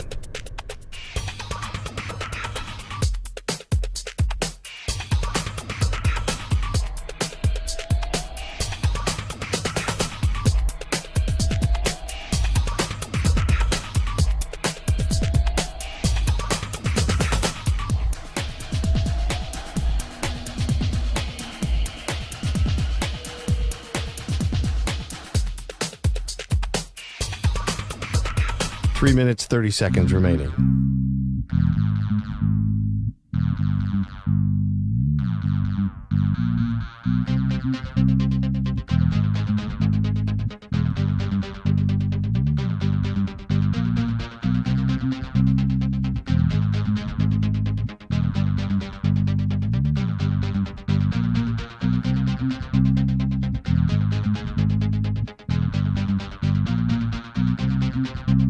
Three minutes remaining.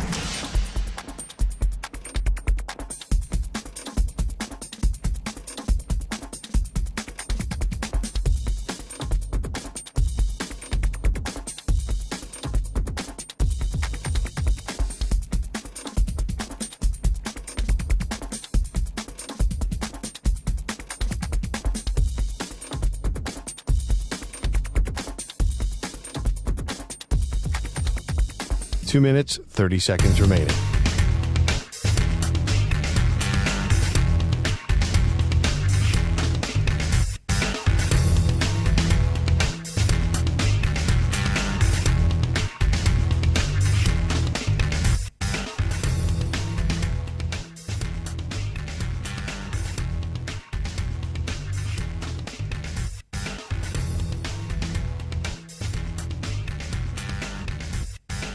Two minutes remaining.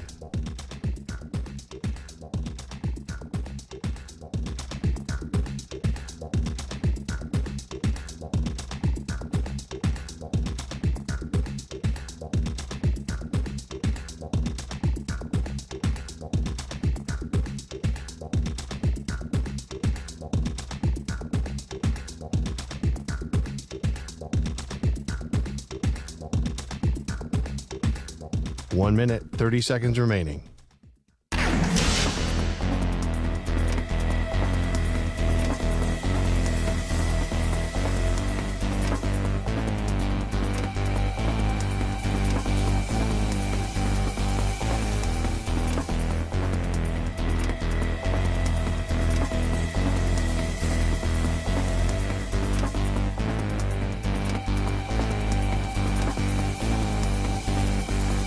One minute remaining.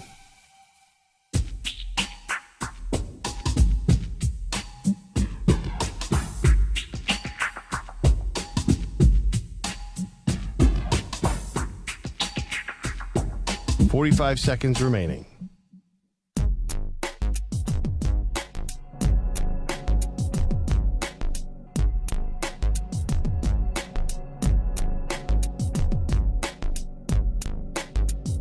Thirty seconds remaining.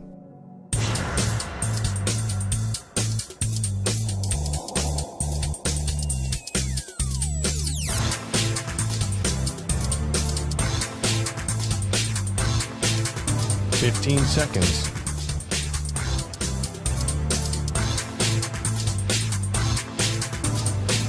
Break ends in 5 seconds.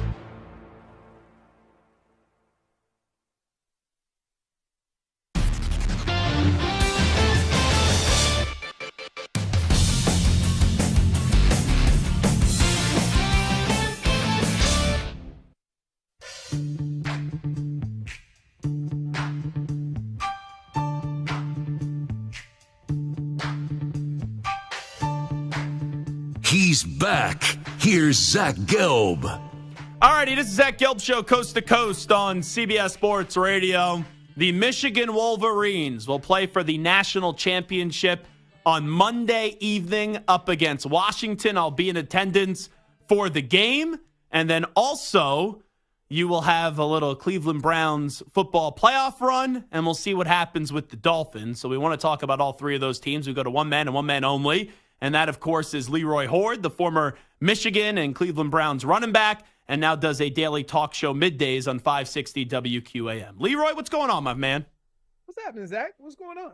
Well, I'm doing fantastic. Appreciate you joining us. So first and foremost, take me through your feelings right now with this Michigan football team, being a famous former Michigan football player. Now they're 60 minutes away from winning a national championship. I was floored and amazed at how well that defense got after that offense. It was something, and I promise you, there's nobody that thought that defensive front six would get after Alabama's big offensive line the way they did. It was unbelievable to watch. I was floored at, I don't know whether it was a great game plan or a poor game plan by Alabama, because they basically did the same stuff. They brought 4 to the strong side, walked the safety down weak, and nobody blocked the safety all game. So I don't know if they were matching that up to Alabama's offense and Alabama couldn't adjust to it, or Alabama just never adjusted to it the whole game. And it was amazing. They ran a lot of games up front. Alabama's big offensive line looked like they were lost. And so that portion of the game was incredible. Now, as much as Michigan dominated that game, the fact that Alabama took the lead, I'm like, oh my goodness. Special teams almost cost Michigan. Right. And so that's one of the things I've always said about Alabama. I don't care how bad they look, man. They're always in the game. Always. They don't get blown out. So it was a little bit sketchy at the end there. I was, nice way of putting it. I didn't know whether to hit the bottle or take a walk. I didn't know what to do. And because it's, for me, being a fan is 10 times worse than being a player. This is, I don't know how fans do it. I mean, just sitting there watching, there's nothing you can do but yell at the TV. Oh my goodness. I almost lost my mind. My favorite text that I got from you during the game, you text me right as they go to overtime, and you just said, "This bleep is killing me." Yes. It's killing me. It's killing me. I didn't like the excitement, the up and down, the and then going into overtime. And I don't know what in the world that last play was, but I promise you this. Michigan got after Melrose so much, he never looked downfield, right? Because even if that was supposed to be a draw, the quarterback drops back and acts like he's going to pass. Milroe didn't even do that. So that time that shrunk on him affected him with everything that he did. Absolutely. In the second half. Right. And also you could even see it on some of his runs too. Like he would have some big runs and then he would just like fall down because of maybe what he was thinking about what happened early in the game. But I will say this, Leroy Horde, I was watching the final play once again earlier this morning, and I was slowing it down. We know there was a bad snap. We talked about Josiah Stewart just pushing the right tackle completely into Milroe, and I do think that Milroe panicked once the snap was low, and he went to what he does best, and that's let's just bulldoze people and run. But a lot of people are saying maybe he should have passed the ball to his left. You talked about it earlier, the way that the secondary just came up and quickly got to the quarterback. I don't think Mikey Sanistrills get enough credit because he was right in that backfield right away, and I think he took away Milroe's vision of even potentially making that pass with how quickly he came off the edge. Right. I just think during the course of that game, the thing I noticed about Milroe was his attention went from secondary to linebackers to rush. And once it got on rush, that means that if he didn't have that much time, you didn't have to worry about him throwing it down the field. Mm-hmm. And that's the way it got. And so when he had that bad snap, and it happens to a lot of quarterbacks, but they relax, they calmly take it back. I got time, and then I make a play. He panicked because of, if there hadn't been that pressure earlier in the game, I think he would have taken his time. But knowing that pressure has been on him so quickly, that's what forced the panic. So this was a game-long process that ended up making that last play look the way it did. And really an all-season process, because a lot of people that cover Alabama, they've been talking about the center problems all throughout the years, and even going back to that game up against Auburn, too. You kind of saw it pop up with the bad snap. Talking to Leroy Horde right now. I was also surprised, and we'll get back to Michigan in just a second, but since we're talking about the ending of that game, Milroe gets 15 on the ground to set it up 1st and goal at the 9.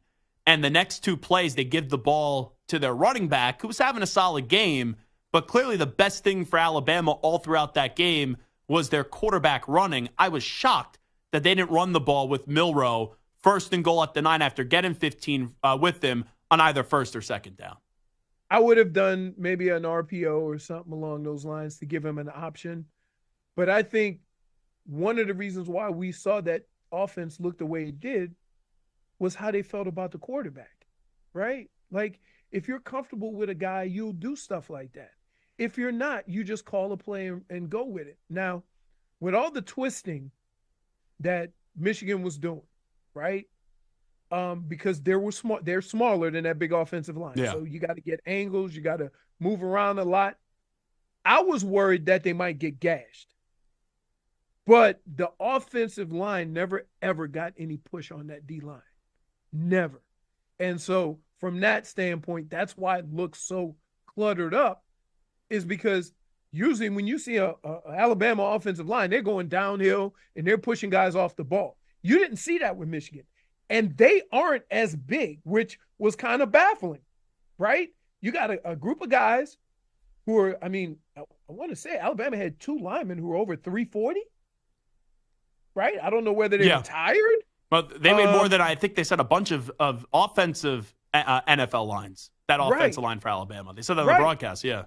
And so why wouldn't they just run a play where them guys just are big and just go straight downhill?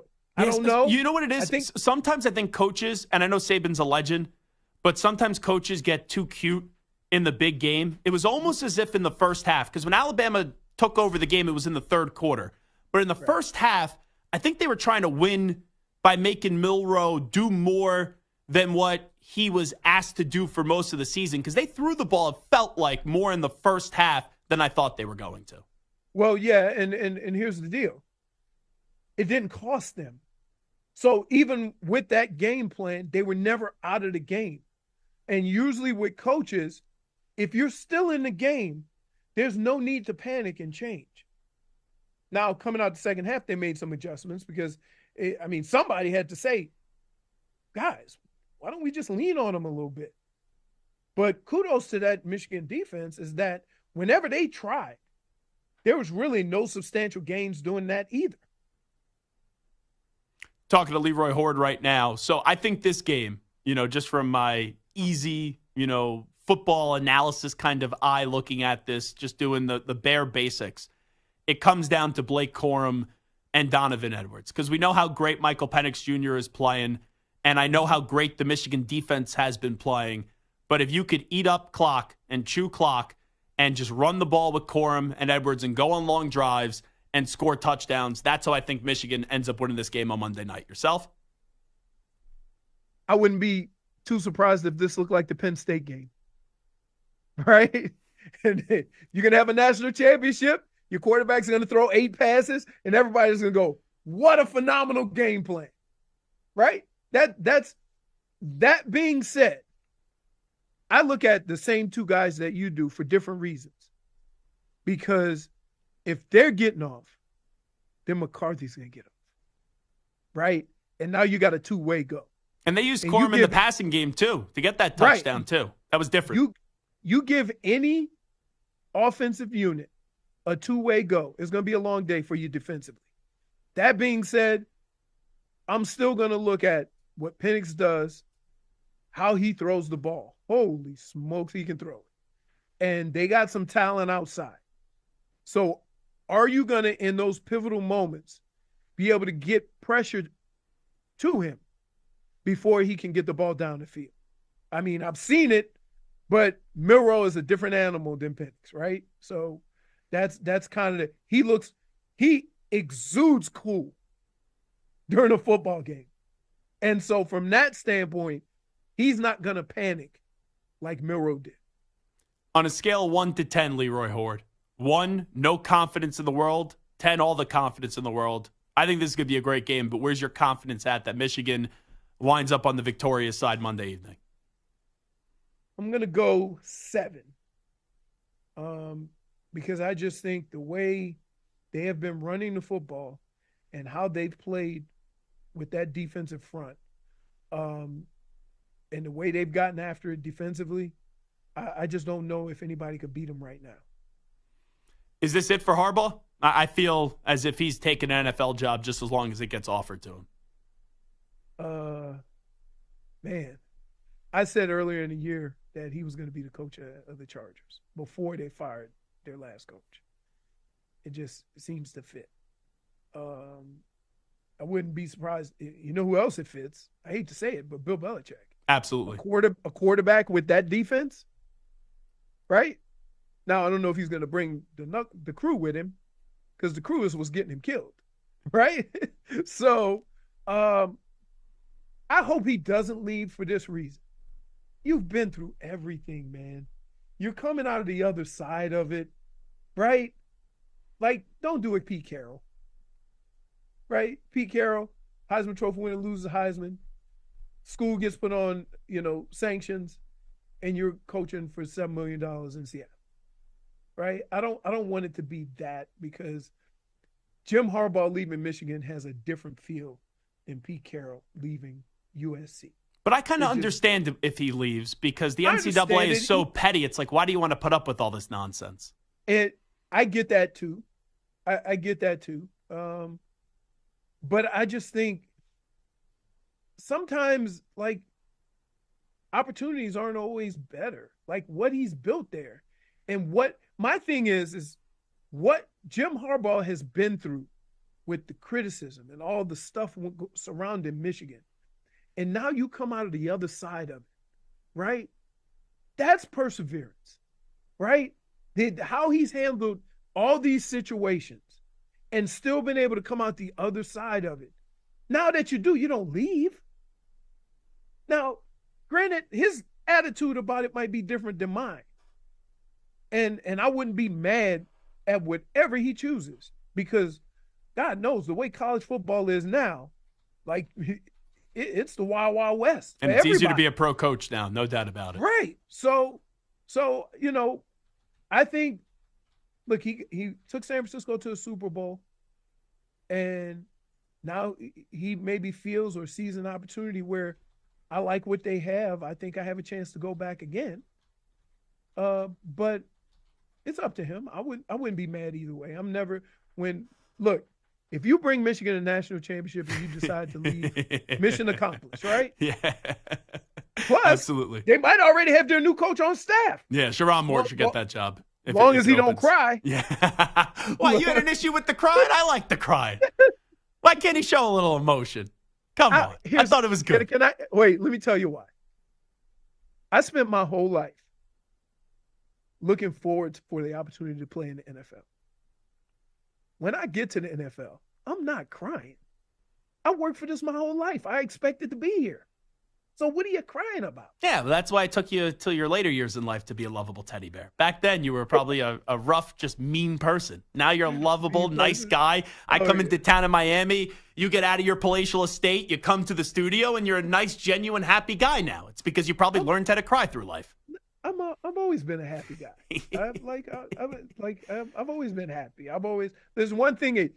Every person, if you ask them this, what could you say about Leroy? Man, that dude could talk. That's sure. Never changed. Never changed. It hasn't changed. All righty, last thing I'll ask you. I'll end you with the two-part question, Leroy Horde. How far are you willing to go with Cleveland? How far of a run can they get on this year? And then the Dolphins, where's your panic level at with Miami right now after some of the defensive injuries and now having a big game up against Buffalo? My panic level with the Dolphins is at a 6. But not because of the defensive woes. I worry that the game plan changes too much when the wrong guys get hurt. And then you end up sitting back and getting picked apart. That's what I'm worried about the defense. But my panic level is higher about the offense because there's certain teams that play that defense that clutter up the middle of the field, right? And it takes a while for Mike McDaniel to make some adjustments, and Tua's pounding that ball in the middle of the field with all the guys in there. So that's the thing that worries me about the Dolphins. Whether they have the ability, sure. Are they going to be hurting a little bit defensively? Absolutely. They basically lost 2 Pro Bowl rush ends in Jalen Phillips and Bradley Chubb. So how are they going to go about that? I don't know. They do have some guys that can come in and play, but it's the overall scheme of how they're going to put this together. And my thing is, we got here, we got to be all out. So just go for it. Don't sit back and let it, because if you sit back, every time they sat back, they've gotten picked apart. So hopefully they understand that. As far as Cleveland, man, it's hard. It's hard dealing with that defense. And I don't know what Joe Flacco is on. He's on some get right. That dude has been throwing the ball. Elite. Unbelievable. He's going to get a week break, so this is going to be his bye week. And it would be pretty amazing if he were able to go to Baltimore and win. That would be something. Right? Oh, that would be something special. But, I think the thing that'll kill Cleveland is Joe Flacco throws the ball to the other team. He'll throw for 350. I hope it's never in a moment where it's costly. In fairness to him, whenever the game has been on the line, he hasn't done that.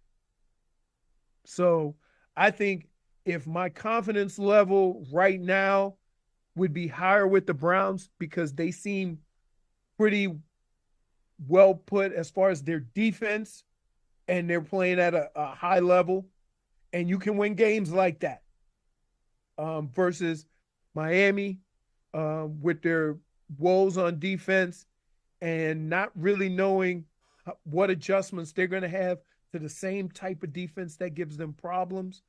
I'm a little more worried about that. But if they get hot, both teams could go pretty far. Leroy Horde, always great to catch up with you, my friend. Good luck to Michigan on Monday night. Obviously, you know who I'll be rooting for. And keep on kicking ass on 560 WQAM. Thank you. Hey, Zach, thanks for the video. The video. Usually we're on the phone. Now, Yeah. Welcome to the new wave. I appreciate that. All right. I'm not going to say anything right there because I've been pushing for video for years. And finally the boss has said, hey, Zach, we should get you on video some more. Yeah, new time slot, they lot of suggest video. they act like it's new. Absolutely. There he is, Leroy Horde, joining us on the All Zach right. Gelb Show on CBS Sports Radio. Always love when he joins us. We got to take a break. We are overdue for one. We'll come on back, update some of the biggest stories in the world of sports with some audio with the news brief. But first up with the latest CBS Sports Radio update, here's the Act Man, Rich Ackerman. CBS Sports Radio. Sports Flash. Well, Alabama is losing a pair of cornerbacks with Kool-Aid McKinstry and Terrion Arnold reportedly leaving to head to the NFL draft. Draymond Green has missed 11 games while on indefinite suspension. No word on how many more he'll miss, but he could be back soon, with ESPN reporting Green set to return to the Warriors facility in a few days in an effort to ramp up activity toward returning. There are just 2 games in the NBA tonight. The Bucks try to recover from last night's setback when they meet the Spurs. San Antonio just 5-28 on the year, just what the Bucks need after giving up more than 140 last night's loss in Indiana. And Damian Lillard said that definitely puts the spotlight on their deficiencies. In these moments, it's not the end of the world or the end of our season. So we just got to embrace it. Tomorrow is a new game. We got to think about this, though. We got to watch these games, and we got to address the things and be accountable for, what we just aren't doing well enough. The Spurs have dropped 3 straight and 8 of 9. The second part of the doubleheader features the defending champs in San Francisco, with Denver looking for its 25th win, while the Warriors can get to the 500 mark with a victory tonight. Chris Sale gets a 2-year extension from the Braves after being acquired by Atlanta recently. I'm Rich Ackerman. Follow us anytime on Twitter. Our handle is @CBS Sports Radio. CBS Sports Radio.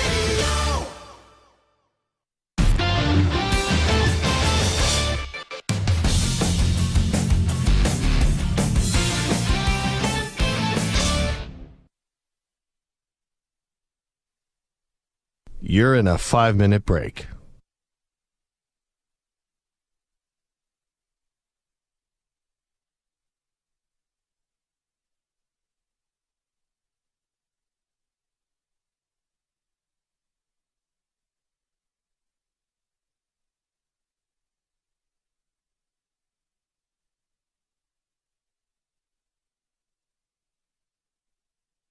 Four minutes, 30 seconds remaining.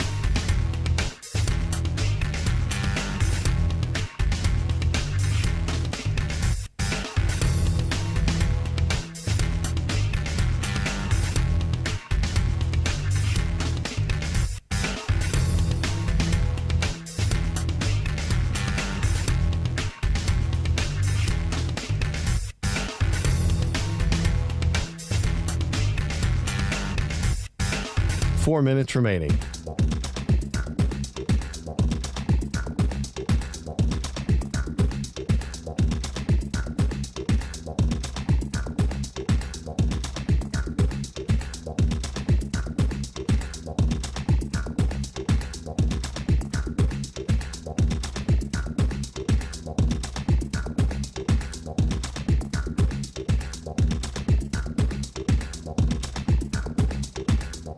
Three minutes, 30 seconds remaining.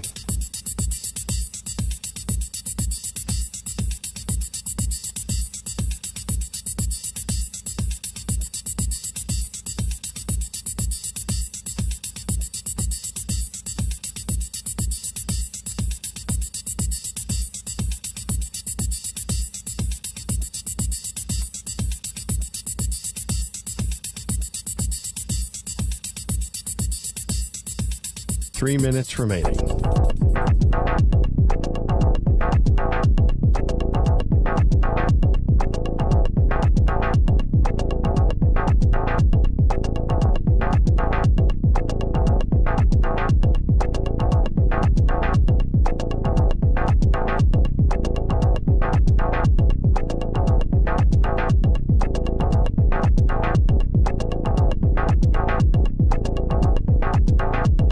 Two minutes, 30 seconds remaining.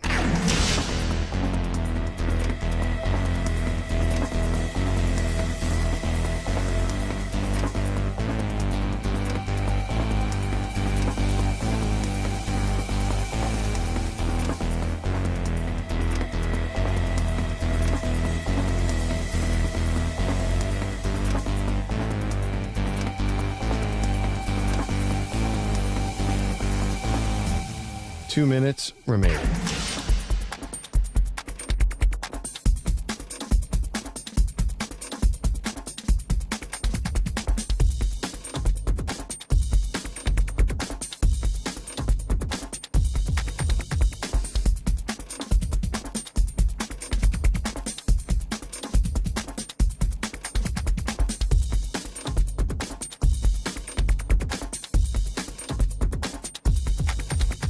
One minute, 30 seconds remaining.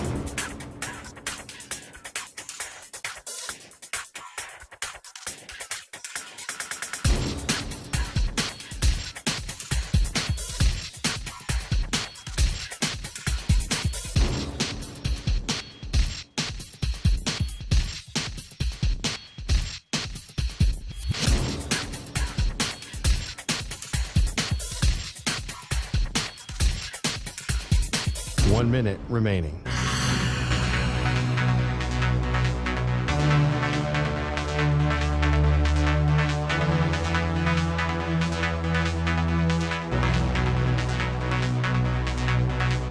Forty-five seconds remaining.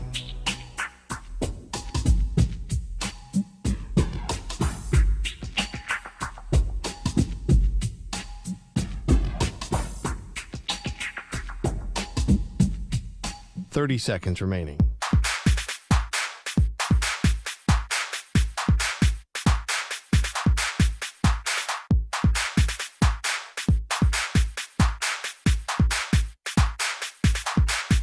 Fifteen seconds.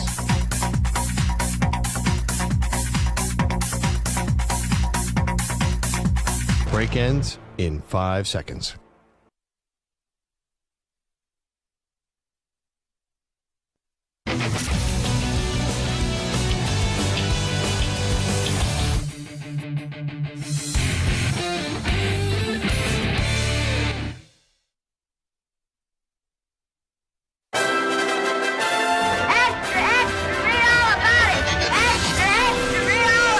Time for your daily news brief. We get you caught up on the rumors, reports, and reconnaissance from the day in sports.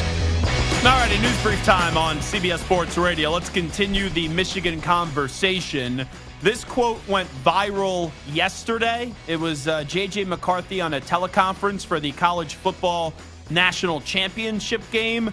So instead of just reading you the quotes, we figured we would play it to you. Here is the Michigan quarterback, J.J. McCarthy, on the sign-stealing allegations. You know, it's so unfortunate because, you know, there's probably, I don't want to say a crazy number, but I'd say a good number, 80% of the teams in college football steal signs. And, it's just a thing about football. It's been around for years. We actually had to adapt because in 2020 or 2019, like when Ohio State was stealing our signs, which is legal, and they were doing it the legal way, we had to, get up to the level that they were at, and we had to, make it an even playing field. But, I just feel like it sucks just because, like Mason said, we do work our butts off. We do watch so much film and look for those little tendencies and, spend like 10, 15 minutes on one clip alone just looking at all the little details where it's like, okay, you could say it's all sign stealing, but, there's a lot more that goes into play. And, a lot of stuff that gets masked, a lot of work that gets masked just because of the outside perception of what sign stealing is all about. I don't think that quote is actually as bad as the way that it was portrayed yesterday. Like, the way that I was seeing it on a lot of sites yesterday was basically him admitting that they were cheating. I kind of got the feeling from J.J. McCarthy that he thinks they were going about it completely the legal way. Now, that's a different conversation because everyone admits that sign stealing happens, and I've been someone that has defended Michigan. It's just, did it go about it in a legal way? And Stallions being at the game on Monday, being 2 rows off the field, it's like, okay, well, if they did go about it a legal way, then why did that guy get fired, or did he walk away from the program, however you want to say it? Now, J.J. McCarthy, according to Marty Smith, after this was going viral yesterday, walked up to Marty Smith, who was at Schembechler Hall, and he wanted to clarify his comments. He said, it's about leveling the playing field and how Michigan has forced this guys and camouflage our signs, which he said the team has needed to do during his 3 years at Michigan, not upping our opportunity to win by stealing other teams' signs, but by protecting our own. Then Marty Smith asked him if this is a distraction just ahead of the biggest games of their lives. He said it doesn't bother him at all, but he doesn't want to ensure it's not a distraction to the team. He does want to ensure it's not a distraction to the team. If I'm Michigan at this point, I think you take a page out of Robert Kraft's playbook, where Robert Kraft, when Deflategate happened and they landed in Seattle, they said, we're done talking about Deflategate. We did nothing wrong, and we expect ultimately an apology from the NFL when they find out that Tom Brady did nothing wrong. That's what I would do here. When Michigan lands, I think they land tomorrow in Houston, there's going to be some media availability. I think you just say, we're done talking about the sign stealing allegations. We've now been talking about them for a month, 2 months. We said everything that we could say. And I think like McCarthy's probably tired of talking about it, but then you get asked about it. And if you're not always careful about every word that you say and you let your guard down for a second, then something like this happens, and it's always going to be a story that is going to make the rounds and be of interest to many people. But also, like people saying this is now going to be a tainted championship, I think you're just doing things for clicks, and I think it's just a ridiculous take. Here is Jim Harbaugh on his thoughts on possibly vacating wins when talking about this conversation that we just did for the last few minutes. Yeah, as I said, getting ready for this game, one-track mind. I mean, I guess you're want to live in the world of rumorville or speculation, but we just don't really have any room to be doing that at this point. That's time spent elsewhere. Harbaugh should really coach the rest of his team because Harbaugh gives you nothing. It's almost Belichickian-like that he gives you nothing when talking about controversy. Like, he'll give you things about football matters, but when it's controversy, he says things and he doesn't give you an answer, but he's talking for like 10 to 15 seconds where it is an answer, but doesn't actually answer your question. That's what his players should be doing in the build-up to this game. Let's go to Nick Saban. What went wrong on the final play with Jalen Milroe? And it wasn't a great snap, which now you don't have your eyes up, so it makes it harder to make those kind of cuts. That's something that's been a little bit of an issue for us all year long. When you go on a clap and you use that as a noise cadence, they actually did clap on defense. They weren't doing it intentionally. The safety was just trying to get the linebacker's attention.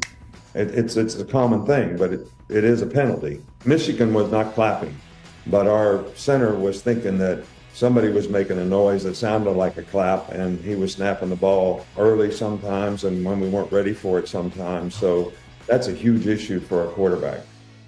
That's excuse making.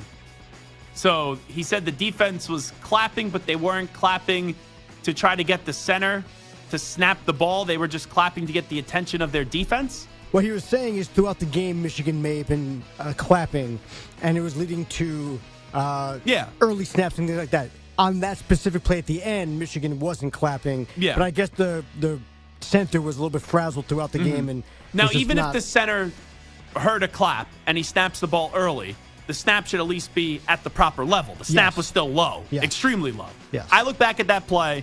The left end for Michigan did a great job blowing up the right tackle. Sancho did a great job getting right off into the backfield, and also the snap was low, and then Milroe panicked. It's as easy as that. Finally, here's Jair Alexander. He is now back for the final game of the season after serving a one-game suspension for the whole coin flip controversy. I think it was definitely something to learn from. There was definitely things that I could have improved upon during that week to help with the communication. And moving forward, that won't happen again. Well, he's a great player. Now, I think this whole controversy was overblown, but when you just basically make yourself a team captain and go to the center of the field and call the coin toss and then almost mess it up because you didn't really know the whole defer process and all that, you dodged a bullet. I think there was more that was going on behind the scenes, but now Jair Alexander's telling you he's ready to play some football, and I think this conversation gets punted to the offseason because Jair Alexander is a great player, but do the Packers want to continue with him as one of their star cornerbacks moving forward, or will they look to deal him this offseason? I think that is a different conversation. But the Pack, they win this weekend up against the Bears. They're in the playoffs. And this Green Bay Packer team has turned into a pretty damn good story. And Jordan Love is getting hot at the right time. All right, Zach Gelb Show, CBS Sports Radio. Where could Bill Belichick land? And is Mike McCarthy on the hot seat? We discuss next.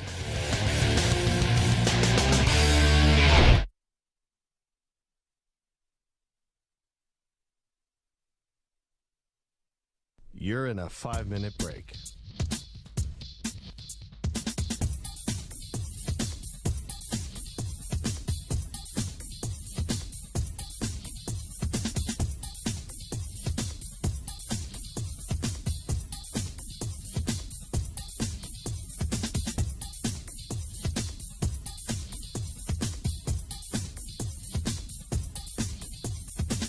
Four minutes, 30 seconds remaining.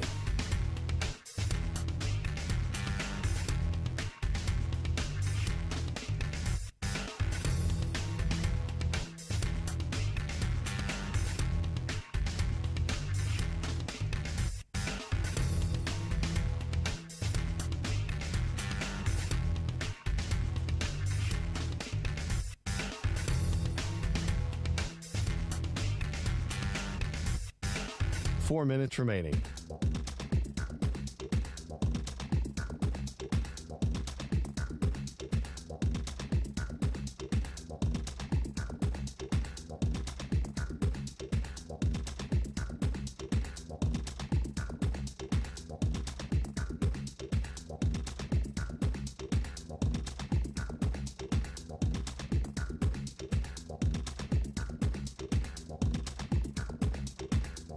Three minutes, 30 seconds remaining.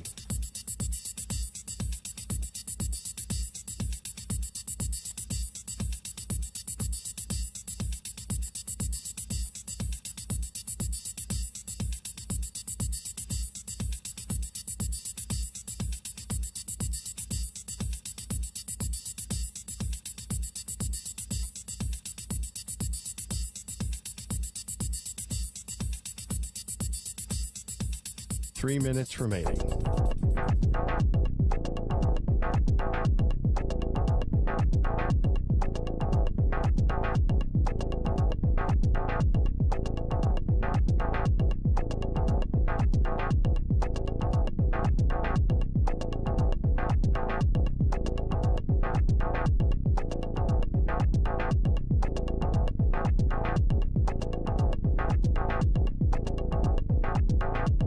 Two minutes, 30 seconds remaining.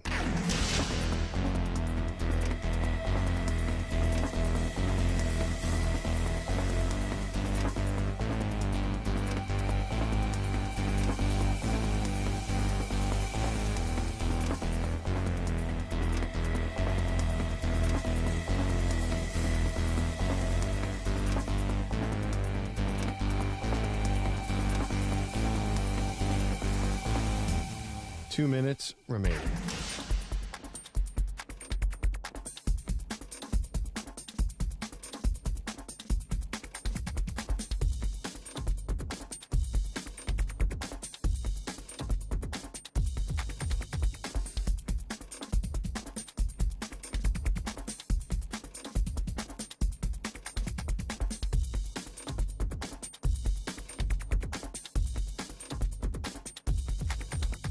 One minute, 30 seconds remaining.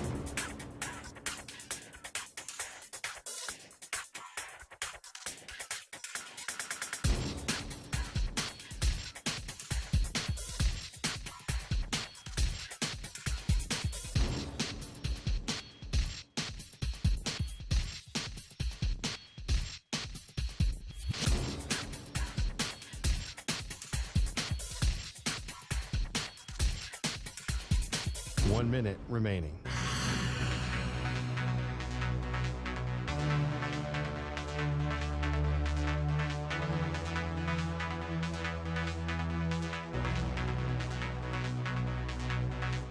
Forty-five seconds remaining.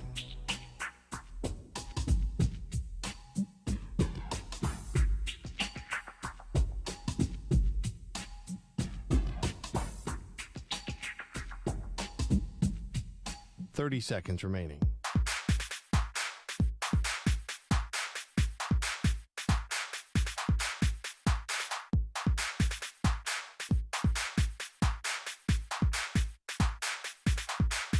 Fifteen seconds.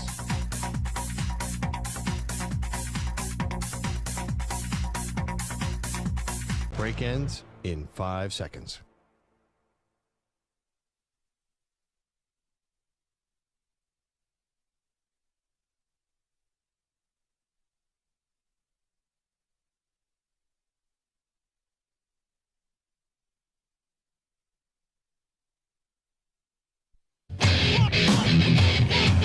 He's live.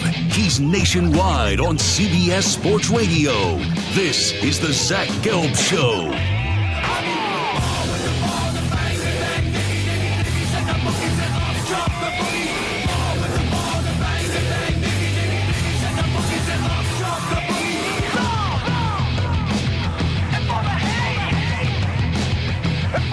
Here's your host, Zach Gelb.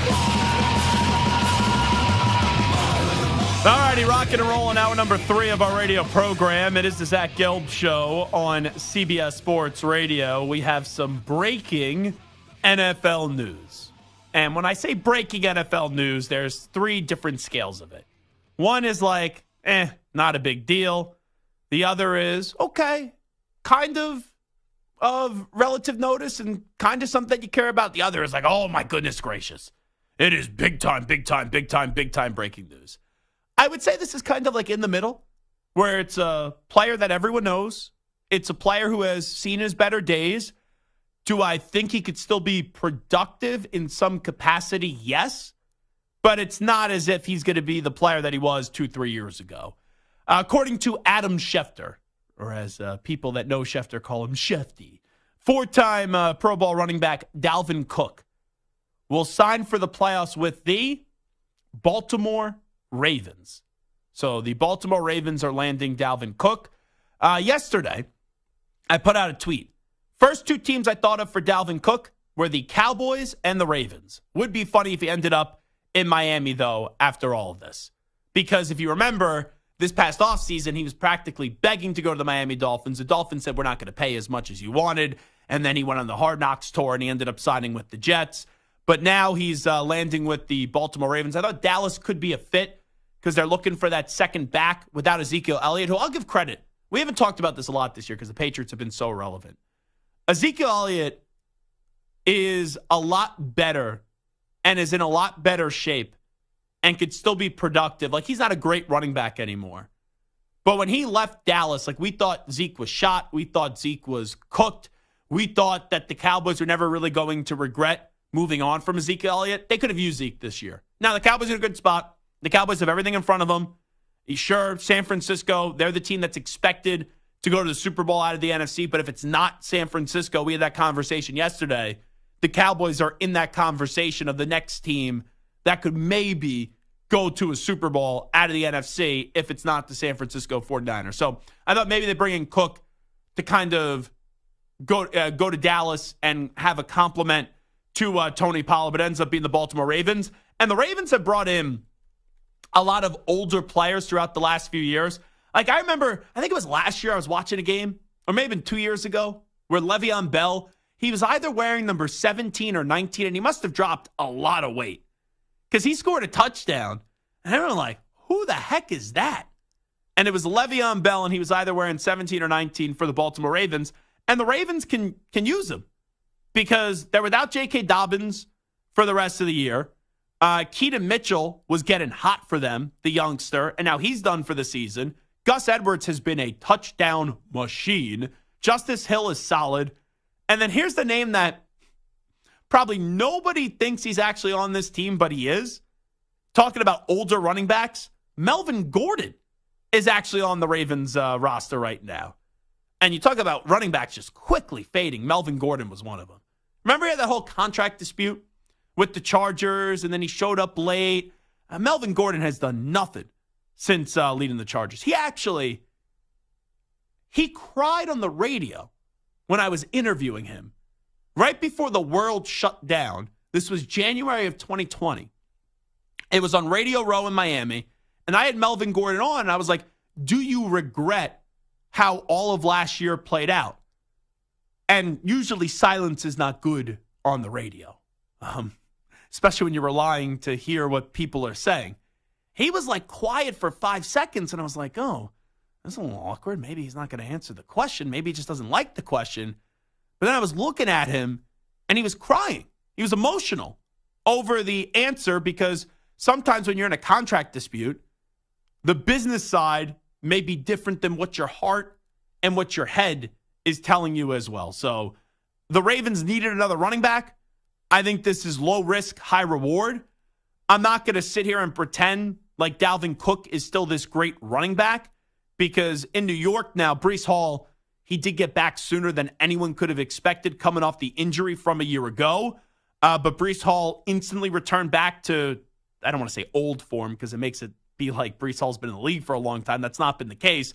But pre-injury, there's always a concern after the injury, and he was pre-injury Breece Hall when a year ago it looked like he was going to be well on his way to winning Rookie of the Year in the NFL before it ended up being his teammate Garrett Wilson because Breece Hall did get hurt. So Dalvin Cook going to the Ravens, once again, low risk. I don't want to say high reward. I'll say medium size reward is probably the right way to say it because I still think he could be productive in a limited role. And let's be honest, anyone that goes to Baltimore right now, because of who their quarterback is, you play on the offensive side of the ball in Baltimore, you're going to benefit. Because a big part of Lamar's game is Lamar gets the ball, and you're thinking Lamar is going to run it, and then he hands it off into the belly of his running back, and the next thing you know, because everyone is paying so much attention to Lamar, you bite on Lamar, and then he flips the ball to Dalvin Cook or Gus Edwards or whoever the running backs are, Justice Hill, and then the next thing you know, they're 15 yards upfield after making a big play. So when you look at Dalvin Cook, there were signs of his decline. I don't think he still has a lot of football left in him. But remember, this was a guy a year ago where he was 1,100-yard rusher. Now, the year prior to that, he was also 1,100-yard rusher. And then in 2020, he ran for nearly 1,600 yards. So there's been a drop-off this year, not a lot of opportunity. I also think when Dalvin Cook was going to the Jets, it was, Rodgers is there, and we're going to have a chance. I know Rodgers from the NFC North. We're going to have a chance to go compete for a Super Bowl. And then 4 plays into a season, Dalvin Cook has been in this league long enough where, yes, he didn't hold up his end of the bargain on the field, but mentally, the place you went to, you thought they were going to be a contender. And when you lose your quarterback and have to revert back to Zach Wilson and Trevor Siemian and Brett Rippon, whoever the guys are playing quarterbacks for the Jets, I do believe it is tough to have the mentality of I'm giving it my all because you know this team's just not capable of doing what you signed up for. And that offensive line was absolutely horrible with the Jets. So Cook is slowing down. Cook is not the same player from 2020 and 2019, but can he have a moment or two in the playoffs for the Ravens? Can he go score a touchdown in the postseason for the Ravens? Yeah, I think he can. You know what? You'll probably get good anytime touchdown odds in the divisional round because they're off the first round because they have a bye. I'm going to place a wager when that is made available. I'll probably throw like $25, something like that, on Dalvin Cook anytime touchdown. Because I know you don't try to force things in the postseason, but it would be very Raven-like, and I mean that in a good way, that they sign Dalvin Cook gets a touchdown. And also, Samter, you know this too. It would be very Jet-like too, where Dalvin Cook goes to the Jets, does nothing, and then he's in a playoff game where he's scoring, I don't even have to say 100 yards. He just goes on one long run, let's say 30 yards for a touchdown that helps the Ravens advance or put away a team, whoever it is in the second round of the playoffs. It's very Jet-like too.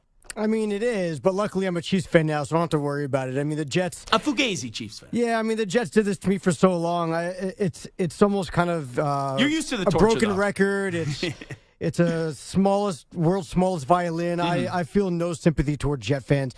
You know what you're getting into when you put on that green and white. It is what it is. And now it's just another example of the Jets being able to be embarrassed. Finally, we can show something in the playoffs of a guy who was on our team, and now he's going to run for 100 yards and win in overtime in the AFC Championship and send the Ravens to the Super Bowl. And we'll be like, he was on our team for like 3 weeks. How great would that be if Dalvin Cook scores the game-winning touchdown in the Super Bowl? The game-winning touchdown in the Super Bowl to beat the 49ers, let's just say. And Jet fans are probably sitting there saying, what the heck happened with this guy all year? I think that there's a rule that if he scores the winning touchdown, all the Jets players get a ring too. Okay. So I think the Jets franchise is rooting for that. Let's go Dalvin Cook. All righty, it is the Zach Gelb Show on CBS Sports Radio. So I did see that Mike Reese was talking earlier on Get Up, and Mike Reese was discussing that Bill Belichick and Robert Kraft are going to meet at the end of the season. Do we have that audio? Let's play that audio. This is Mike Reese earlier this morning on ESPN with Get Up. Team owner Robert Kraft, team president Jonathan Kraft have a meeting with Bill Belichick. That is currently scheduled for Monday. And they're going to be looking for some answers as to why things have fallen off so dramatically this season. Robert Kraft has been very disappointed with the way this season has unfolded. Naturally, that disappointment has been so extreme to the point that he has strongly considered moving on from Belichick.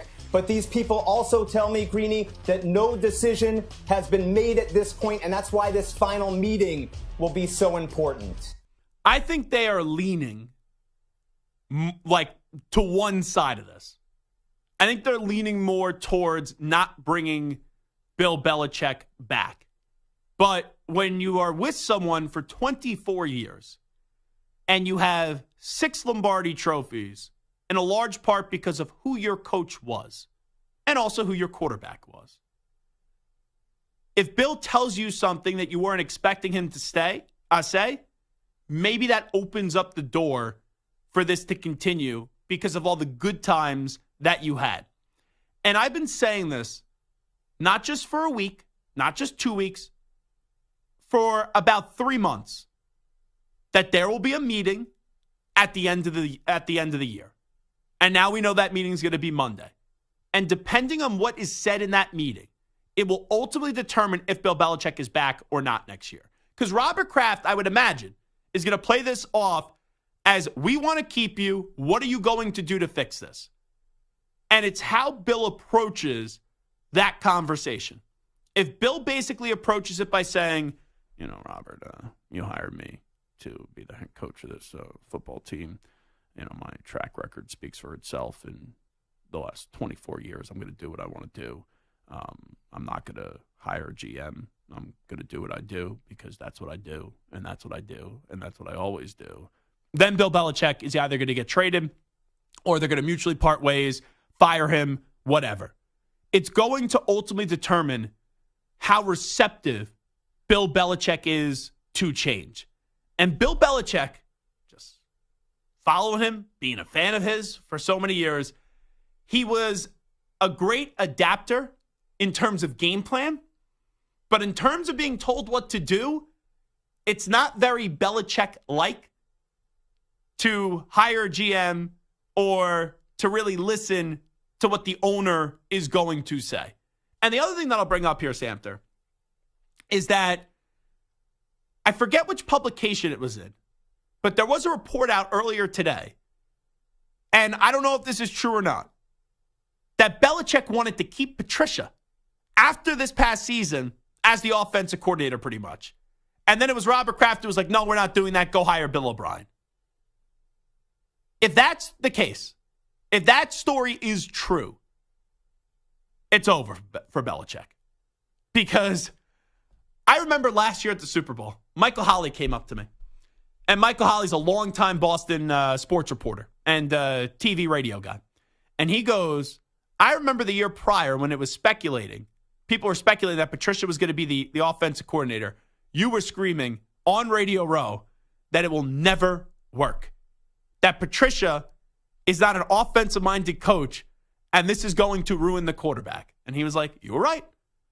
So that just shows you when everyone knew it was stupid then, and then it plays out. If Belichick was actually the one that wanted to keep Patricia, not just put him on the defensive side of the ball, but keep him on the offensive side of the ball as the OC, it shows you how resistant he is to change. And ultimately, I believe Kraft is going to want to change too much, and deservedly so, that's going to force the divorce. And let me remind you. Ooh, I like that. Force the divorce. You know, sometimes I'm a poet, and I didn't even know it. I was not intentionally rhyming there. But I do believe that's going to force the divorce. And the other thing that I was going to say is when you remember when Tom Brady and Belichick had their issues, well, like reportedly, or there's been some speculation. Some people believe this is the case. Some people believe that this isn't the case. When the whole Jimmy G thing was happening when he got traded in the season, and everyone's idea was Belichick was going to eventually replace Brady with Jimmy G, right, when they drafted him, all that stuff. A lot of people believe it was Brady that went to Kraft, and some people push back on this, but I'm just saying what the report was out there. That Brady went to Kraft, and then Kraft said, you're not getting rid of Tom Brady under my watch. We're going to go trade Jimmy Garoppolo. And that's why a lot of people are like, oh, wow, the Patriots only got, a second-round pick for Jimmy Garoppolo when a lot of people thought he could have got more. Then, when you got to the divorce of Brady and Belichick in 2020, a lot of people thought in the 11th hour, and I was one of them, that Kraft would step in and kind of find a way to fix this because of the respect that Brady has for Kraft and Belichick has for Kraft. That he would kind of be the guy in the middle and would moderate this and would bring them both back together to continue this relationship. A lot of people believe that the reason why Robert Kraft didn't do that is because he knew if he interfered with what Belichick wanted to do again and not let them settle that on their own, then he would have lost Bill as well. So I think in this case, it's just one of those moments once again where it's like, you know, because of who Bill is and what Bill has done, Bill is entitled to think he doesn't really need to listen, and his track record speaks for itself. But a lot of times when things start to get away from people, you have to hear things that you don't want to hear. And ultimately, I think Belichick is going to hear a lot where he's like, I don't want to do this, and then he's going to find his way out of the organization. What I think can be really interesting is if that's true, and Bill hasn't seemed to have learned anything, right? So for him to leave the Patriots, it seems like he's probably going to have to not accept certain changes that the Patriots want him to make. Yes. If that's the case, and he goes to another team with his old Bill Belichick system, ideas, platform, organizational hierarchy, and he doesn't bring in a GM, and he goes to the Chargers, and he's in full control, I worry that he's just going to destroy another team, even with a good roster. I feel like Belichick needs to take accountability, needs to be a little bit humble. Listen, he might be the GOAT. If he's not the GOAT, he's top 2 or 3. He's right up there if he's not the number one. But even the greatest coaches have to make some changes, especially as the players and their mentalities change. And if he can't make changes, despite what's been happening the past couple of years, and granted, it's been a bad roster, but he hasn't made it any better. But he's part of the reason why the roster's bad. Exactly. Now, I will say this. Here's the biggest problem. There's Belichick, the GM, and there's Belichick, the coach. I know the Patriots don't have a good record this year, but that defense has been awesome, and they've lost their two most talented players on defense because Christian Gonzalez got hurt and Matthew Judon both got hurt and didn't return. Like, their best defensive player right now is Christian Barrymore. He's a good young defensive player in this league. But that defense shouldn't be playing at the level they are, and it shows you that Belichick can still coach. And also, you haven't heard any, tell-all piece come out, or you haven't heard any players really trash Belichick. The players in that locker room still like Bill Belichick. I believe Belichick needs more talent. And you know what makes people put up with maybe sometimes insufferable people or people that want to do things their way and only their way? You win. And when Brady left, Brady needed more talent. Brady could have won with what he had in New England if they just beefed up the offensive line. But Brady looked at Tampa Bay, and he didn't want to deal with Belichick. They didn't want to pay him what he wanted.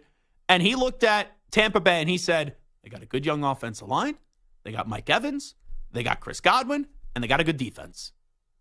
And they just need a quarterback that doesn't turn over the football because Jameis Winston was a turnover machine.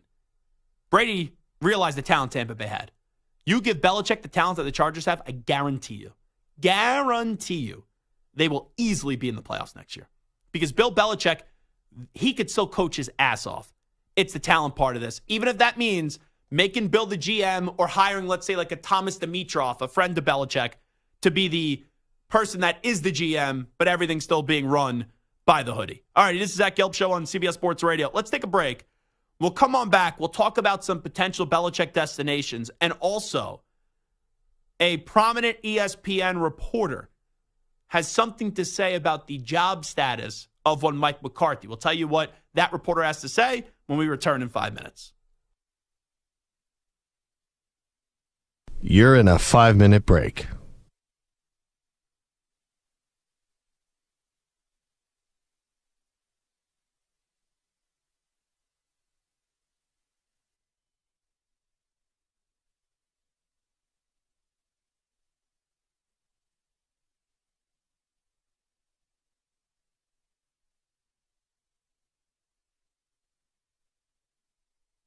Four minutes, 30 seconds remaining.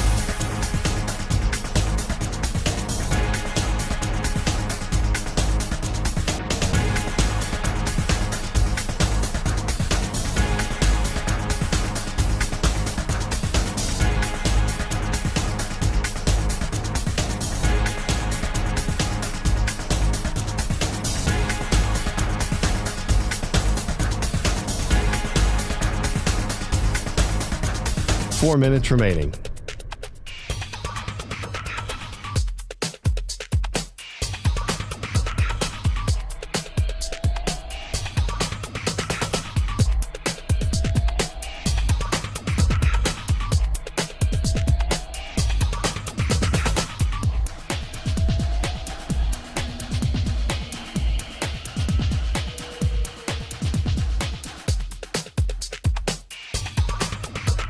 Three minutes, 30 seconds remaining.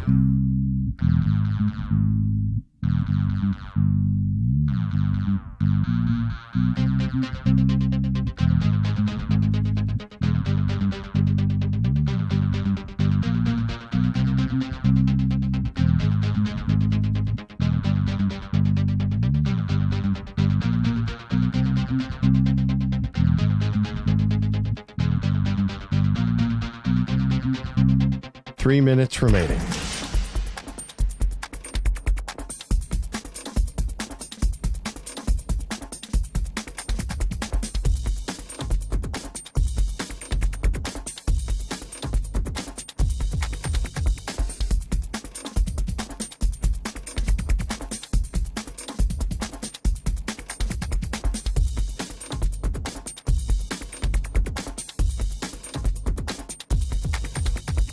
Two minutes, 30 seconds remaining.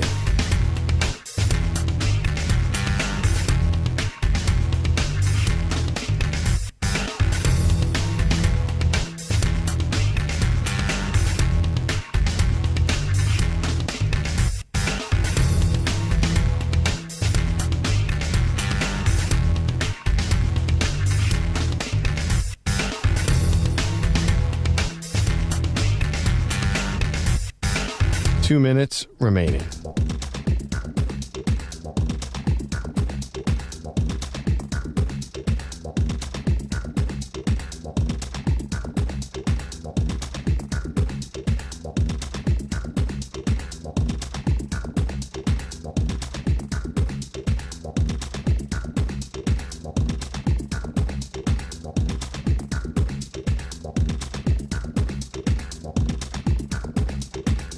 One minute, 30 seconds remaining.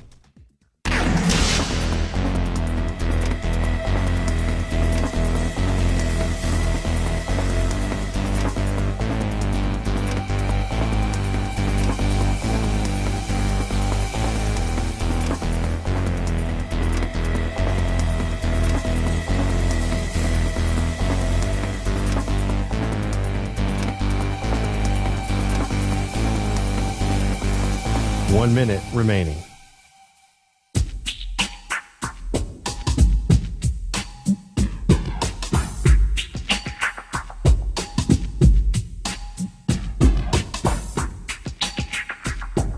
.45 seconds remaining.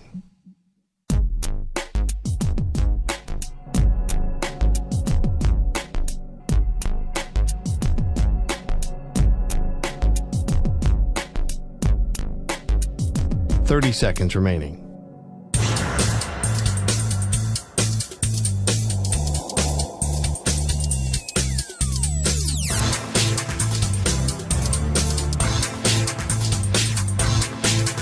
.15 seconds.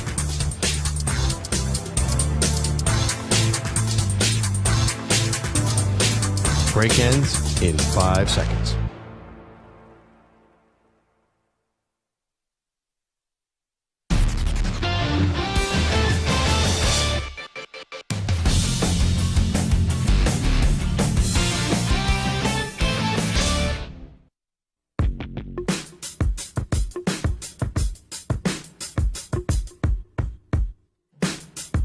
The Zach Gelb Show is on the air across the nation on CBS Sports Radio. Here's Zach Gelb.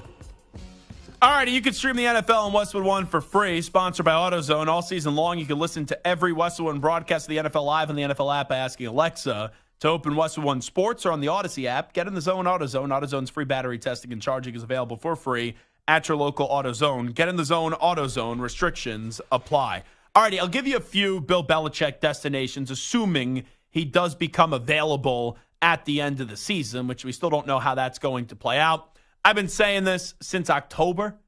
I think the way that I worded in October was the Chargers need to get rid of Dumb and Dumber in Brandon Staley and Kellen Moore and hire Bill Belichick. The Chargers have been the destination that we've talked about until we're blue in the face. Now, let's say the Chargers go with Jim Harbaugh. Or let's say the Chargers want to cheap out a little bit and not pay Bill Belichick or Jim Harbaugh. Or let's just say the Chargers think they're smarter than everybody else and they hire someone that shouldn't be a head coach.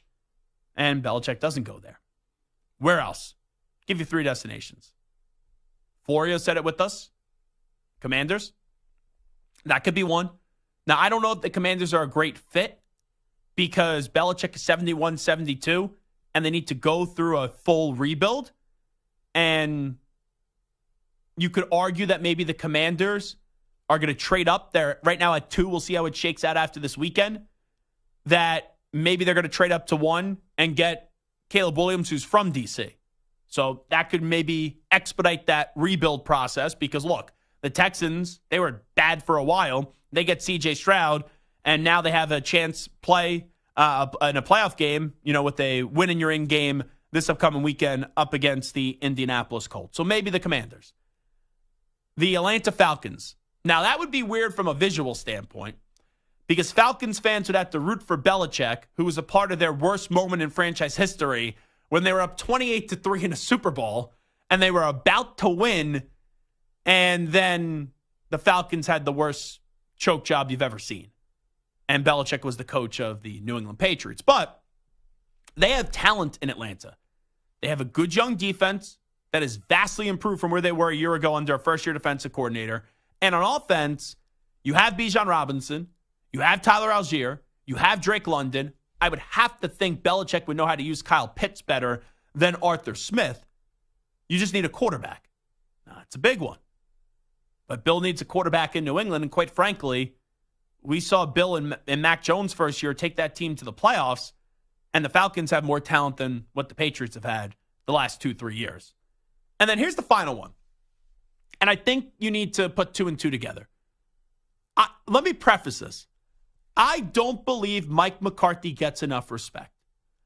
I don't believe Mike McCarthy should be fired as the head coach of the Dallas Cowboys, even though I like to use the Cowboys as my personal piñata on CBS Sports Radio and call them the Drama Dallas Choking Cowboys. Mike McCarthy has done a good job in Dallas. And not only that, Mike McCarthy was greatly disrespected at the end in Green Bay. It was time for a divorce, but I think what you're realizing with Aaron Rodgers, even with how great of a player he is, there's a lot going on with Aaron Rodgers, and he's not the easiest person to work with. But there was this report by Jeremy Fowler, or not report, he just wrote an article on ESPN, and they asked him, and I think it was Dan Graziano, for their input. And this is what Jeremy Fowler had to say. All indications are Mike McCarthy is well-liked in Dallas, and it's hard to argue with the results. I keep going back to what Jerry Jones told reporters in November. This team is certainly capable of winning the whole thing. If the Cowboys don't make it past the divisional round for the 3rd consecutive year, does Jones' feelings about his team inform his decision-making on his coach? That's why I classify this one as a bit of a wild card. So all Jeremy Fowler's saying is that if they don't get past the divisional round, whether they lose in the wild card round or they lose in back-to-back years in the divisional round, for an organization that Jerry Jones said, I basically don't see why we can't go all the way this year and we could accomplish anything, does that force to make an angry and frustrated Jerry Jones do something where he changes and he thinks the team needs a new voice? I think it's a fair question. Now, I don't think McCarthy should be fired, but we got to see how it plays out and how you feel in the moment whenever the Cowboys bow out of the playoffs. And if the Cowboys move on from McCarthy, one name you will definitely hear is Dan Quinn, who's the defensive coordinator. But the other you could hear is Bill Belichick. And I know we just talked about how Belichick doesn't really work well with when people tell him what to do. But you got to remember who Jerry Jones once brought in. The Big Tuna in Bill Parcells. And Jerry Jones likes a big star. Jerry Jones likes a big news story. The radio and television, I think, would break if we got a Adam Schefter report, an Ian Rappaport report. That's a tongue twister. A Jay Glazer news item. It would be Glazer who would break it, because Glazer's very close with the Jones family. Like in Oxnard, they put him in that special tent where all the owners and everyone and all the special people in the Cowboys organization go each and every summer when he's out there in California. But could you imagine we get a breaking news report, Belichick traded to the Cowboys or Belichick hired by the Dallas Cowboys? Oh, that would be a fun story. That would be a fun season. And I think Parcells only 3 years with the Dallas Cowboys, so there's an expiration date when it starts. Because it's only so long you have two alphas being able to work together before they eventually clash heads and they go, okay, we don't need to do this anymore. And Belichick also isn't a spring chicken anymore, right? He's 71, 72 years old, something like that. So those are just some destinations to monitor. Like David Tepper, my best friend. I love me some David Tepper. I've never said a negative word about the man. I've never called him any names. I've never called him a jackass or a fool or a dope or a moron or a petulant pig. Nah, I've never said any of those things about David Tepper. I think it was Ack. Was it Ack? Zach, that gets confused most of the time. What did I say about David Tepper? You just... you didn't really say anything about David Tepper. It was me who said all these things about David Tepper. Right, I just want to make sure. I was like, I don't remember saying anything about him. I don't mind saying something, but if I said it, I want to know what I said. You got all that. Yes, that is true. But I find it funny because Josina Anderson today was like, "Oh, watch NFC South teams. They could be in on Bill Belichick." Like, if you tell me, okay, the Saints maybe. Like, I don't think they're going to move on from Dennis Allen, but that's an upgrade. Todd Bowles with the Bucks. That would be funny. Brady leaves New England to go to Tampa. Belichick leaves New England to go to Tampa. If you tell me the Falcons, I could see it, but the Panthers, I can't see. Because here's the problem with David Tepper. Not only is he a fool, and not only does he think he's a football guy that interferes with football decisions just because he's the owner of the team when the guy doesn't know much about football, he doesn't have any clout. He doesn't have any history. And I know he's a minority owner with the Steelers, but as the point person, he has been synonymous with being a joke. So all these people that say, oh, maybe Tepper will just throw a bag at Belichick. Yeah, money could maybe make people do things they don't want to do. But I believe Belichick is very well researched. He does his homework. And you may not always understand his decisions. You may not always like his decisions. But I think there's enough warning signs that Belichick knows the toxicity with one David Tepper would not be worth whatever he's offering him. So, to Josina Anderson's report that it could be an NFC South team, everyone but the Carolina Panthers. I would be shocked if it is Carolina. Alrighty, it is the Zach Gelb Show on CBS Sports Radio, so that's something to monitor what Jeremy Fowler had to say. Mike McCarthy, where it's a wild card one depending on how they lose in the postseason. We'll take a break. When we come on back, are the Cleveland Browns a Super Bowl contender? And we also get to, right now, the biggest story in the world of sports. And it happened with our guy, Jersey Jerry, from earlier today. We'll take a look back at an old phone call that Jersey Jerry had to us right here on the Zach Gelb Show on CBS Sports Radio. Update time first. Here is the Act Man, who did not say anything bad about David Tepper. May have thought some bad things about David Tepper, but never said anything bad about David Tepper. That was all me this week, who was just absolutely pretending like David Tepper was like the boxing bag, and I was just punching him haymaker after haymaker after haymaker after haymaker. And I do have a weekly appearance on WFNZ in Charlotte during the football season. And they promoted that coming up tomorrow. The Pitbull, Zach Gelb, is going to join us to take another bite out of David Tepper. So I'm going to have to say some more mean things and truthful things about David Tepper tomorrow at 9:25 a.m. Eastern with my guys Mac and Bone on WFNZ. But anyway, here is Rich Ackerman with the latest CBS Sports Radio update.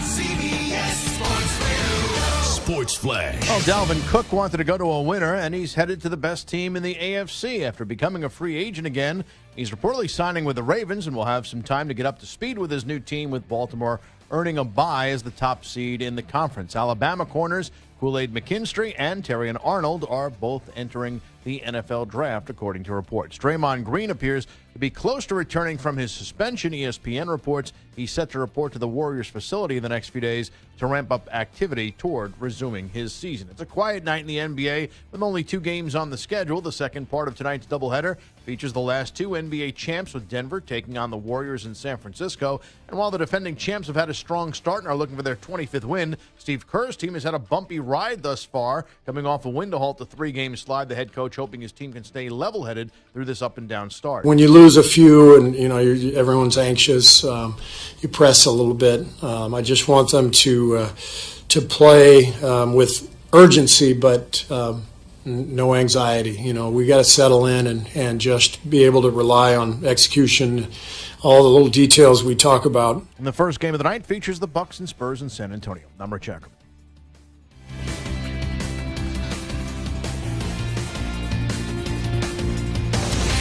CBS Sports Radio.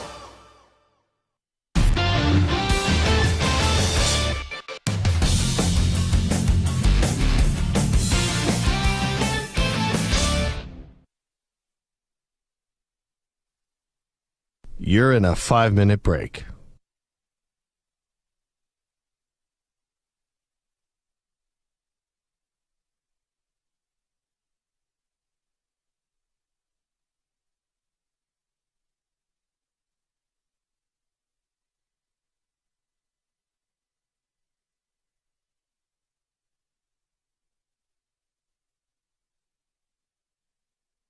Four minutes, 30 seconds remaining.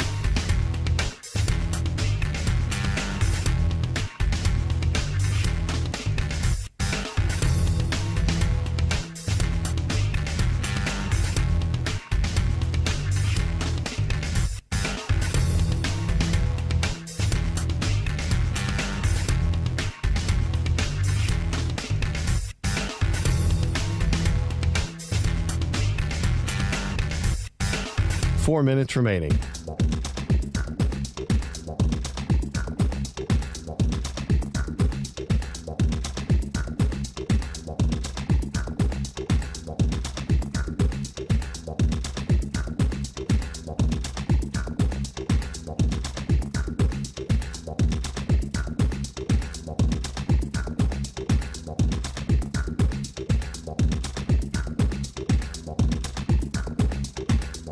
Three minutes, 30 seconds remaining.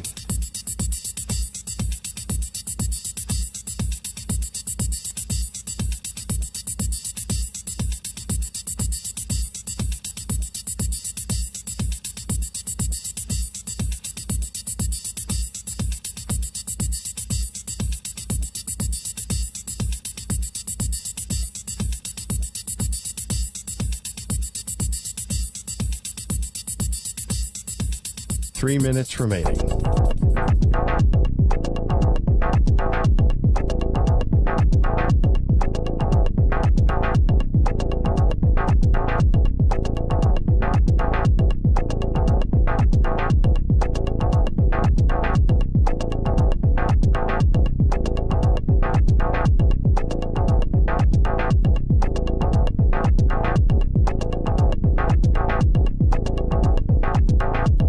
Two minutes, 30 seconds remaining.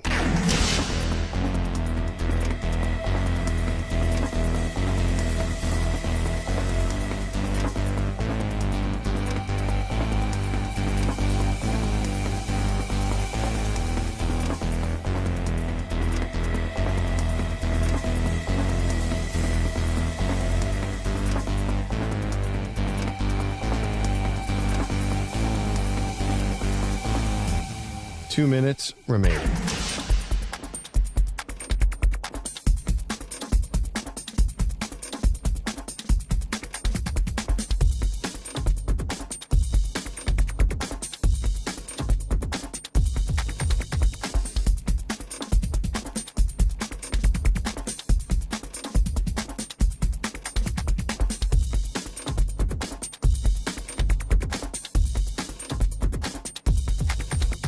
One minute, 30 seconds remaining.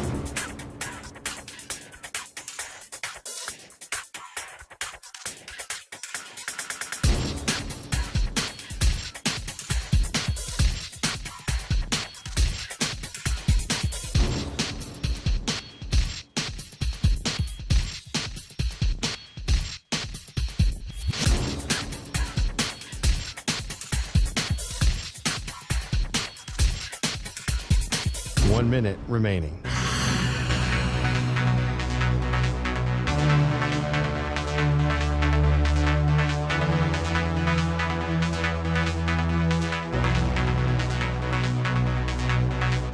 Forty-five seconds remaining.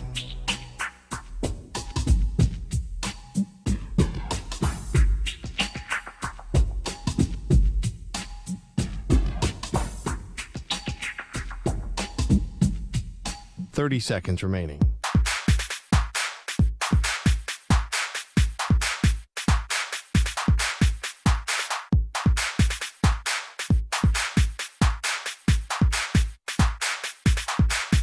Fifteen seconds.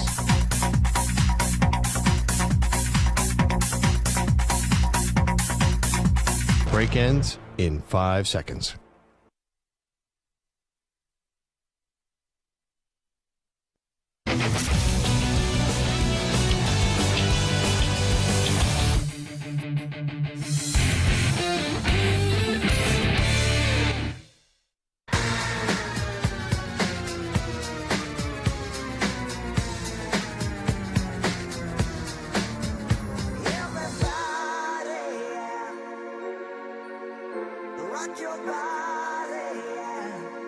Hey, this is Howie. And this is Nick from the Backstreet Boys. And you're listening to the Zach Gelb Show on CBS Sports Radio. And guess what?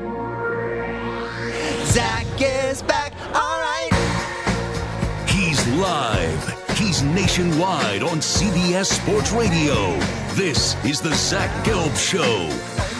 This portion of the show is sponsored by the new Hyundai Tucson, available with complimentary class-leading Blue Link Plus. Now it's easy to use your phone to control your Tucson.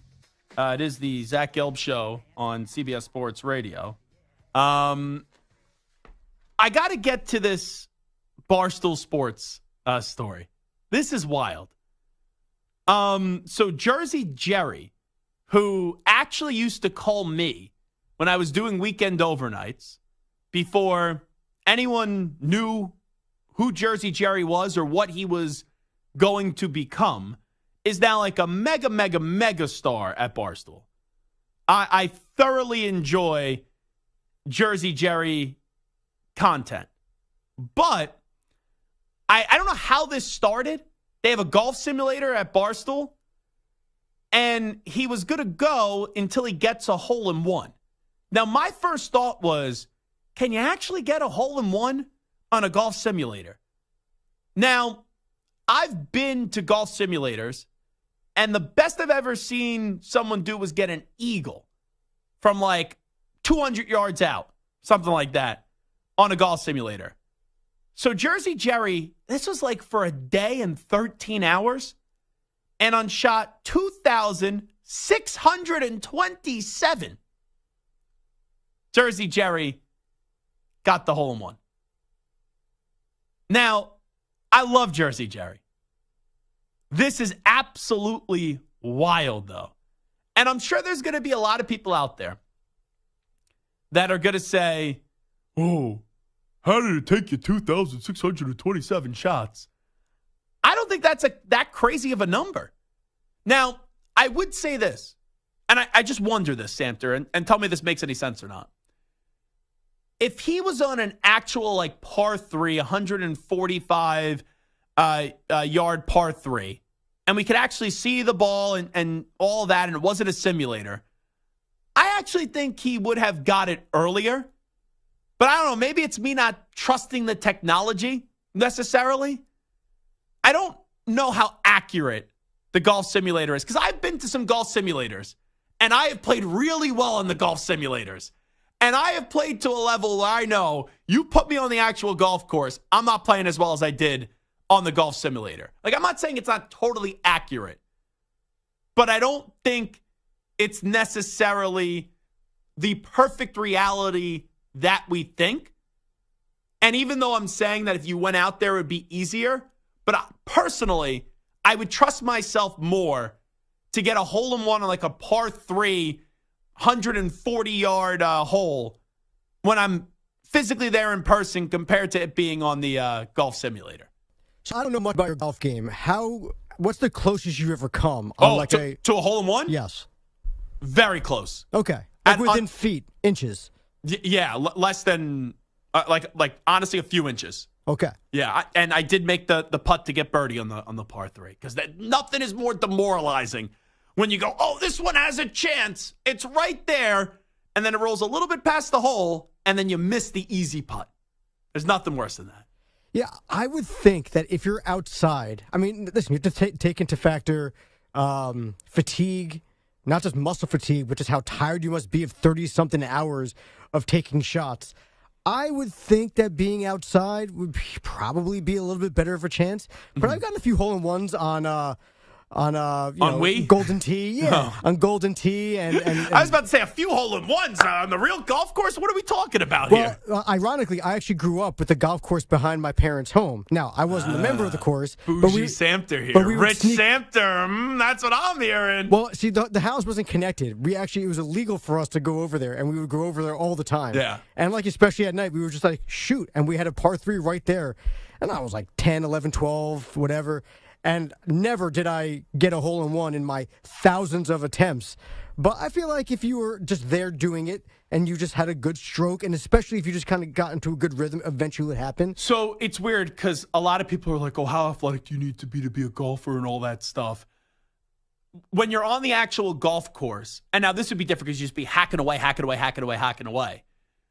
But when you're at a range or when you're at a simulator, your arms get tired quickly. Yes. Like the fact that he had 2,000-something swings in a little over 24 hours. Now, he went to bed and they live streamed him actually sleeping. There's like 65,000 people at one point watching this thing. Just live on the stream, and him sleeping was like 700. It was crazy. But your arms are probably on fire. Not only that, mentally, you're probably just fried. Absolutely fried. And you know what I find very funny here?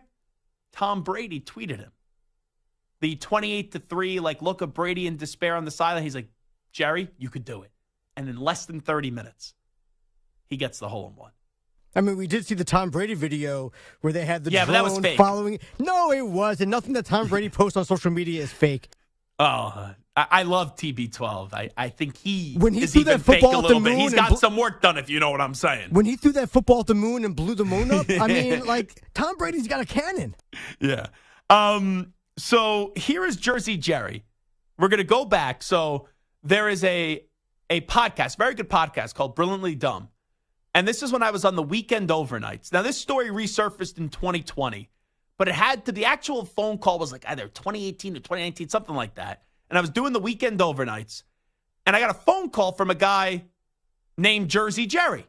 And now we know who that Jersey Jerry is, but the role of the phone call was for him to get a segment on this podcast. He had to last 50 seconds on a radio show that he listens to, giving the take that Gordon Hayward is a top 10 player in the NBA. Here was that phone call from one of the weekend overnights I did many years ago. Jerry in New Jersey, next up on the Zach Gelb Show. Jerry, what do you got for me today? Hey, what's up, Zach? How you doing? It's Jersey Jerry. Thanks, Jersey Jerry. What's happening? I love New Jersey. My grandparents lived there. My dad's from there. I used to work there. My first job in radio was New Jersey. What part of Jersey you calling from? Hey, I'm from North Jersey. I'm a blue-collar union guy here. Gotcha. So you go to Rutt's Hut? I'm sure you got a Ripper from Rutt's Hut in your life? Of course. I put down dogs like crazy over there. Yeah, give me a little chili, too, and a Frenchie and about 2-3 Rippers. I'm good to go. What do you got for me, Jersey Jerry? There you go. Hey, Zach, listen to this. Real quick, before I get to my point. You ever go to a steakhouse, Zach, right? Do you see the size of me? Of course I go to steakhouses. Okay, you've been to a steakhouse then. So this happened to me last week. I went to a steakhouse. I ordered a ribeye, medium rare, right? The mashed potatoes were excellent. The asparagus was to die for. You get a little lobster mac and cheese, Jersey Jerry? No lobster mac and cheese. Oh, come on. But I went to take a bite of my steak and there was no seasoning on it. Ooh. It was missing something. Now I got something for you. I know what the Boston Celtics are missing right here. They're missing Gordon Hayward big time. I mean, huge. They are missing this guy. And I'm going to give you a few stats really quick, and then you can let me go. Gordon Hayward, right? He's second on the Celtics in three-point percentage. He's second on the team in field goal percentage. Third on the team in minutes. I mean, you're talking about a guy here that does the little work. He's a grinder, dives for the loose balls.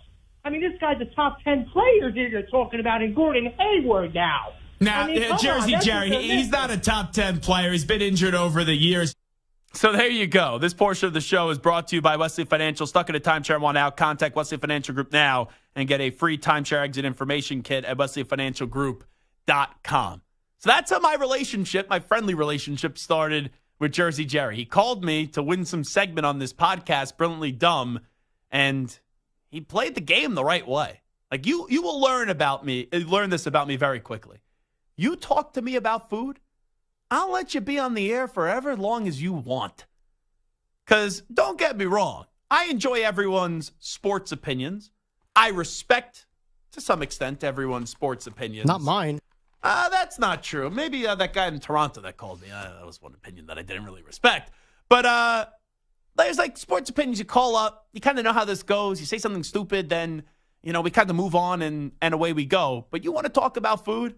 We could be here all day. I don't think I'll ever hang up on someone just as long as they're talking about food. Yeah, but what if you don't like their opinion, like turkey is amazing on Thanksgiving?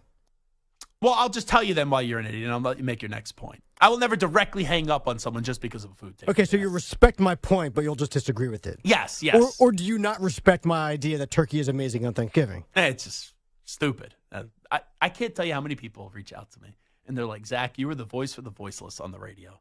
You tell me and you tell the world about how bad turkey is and how overrated it is on Thanksgiving, and I didn't have the gumption to say that. But now I could actually say it. Like Mark Hochman, who's a paid talk show host on 560 WQAM, he goes, you changed the way now that my family does Thanksgiving. Because everyone agrees with what you're saying. They just weren't man enough to say it. So I'm inspirational. That's what I learned. And that's why we do lasagna over turkey on Thanksgiving. And that's why Samter has a boring Thanksgiving, and he's usually miserable around Thanksgiving. Then he cheers up around all the other holidays because they actually have good food. But on Thanksgiving, he's miserable and insufferable to work with. So good for Jersey Jerry, man. This dude's just going viral. His stock is through the roof. It really is crazy. How quickly do you think you get a hole-in-one if we put you out there on the golf course, Samter? I mean, I'm terrible at golf, so it would take me months. Months. So not a day, 13 hours. Once again, you can stream the NFL on Westwood One for free. Sponsored by AutoZone all season long. You listen to every Westwood One broadcast of the NFL Live and the NFL app by asking Alexa to open Westwood One Sports or on the Odyssey app. Get in the zone, AutoZone. AutoZone's free battery testing and charging is available for free at your local AutoZone. Get in the zone, AutoZone. Restrictions apply. All righty. We will be back tomorrow, Football Friday. We'll get you set for all the Week 18 games. John Kuhn is going to join us. We'll talk a little go, Pack, go! And we'll also chat it up with Danny Cannell and Ryan Horvat. He's going to join us as well, try to win you some money in the college world and also the NFL world as we try to win you some bets with Horvat. Great job, everyone. Thanks so much for tuning in. We out. Bye-bye. Peace.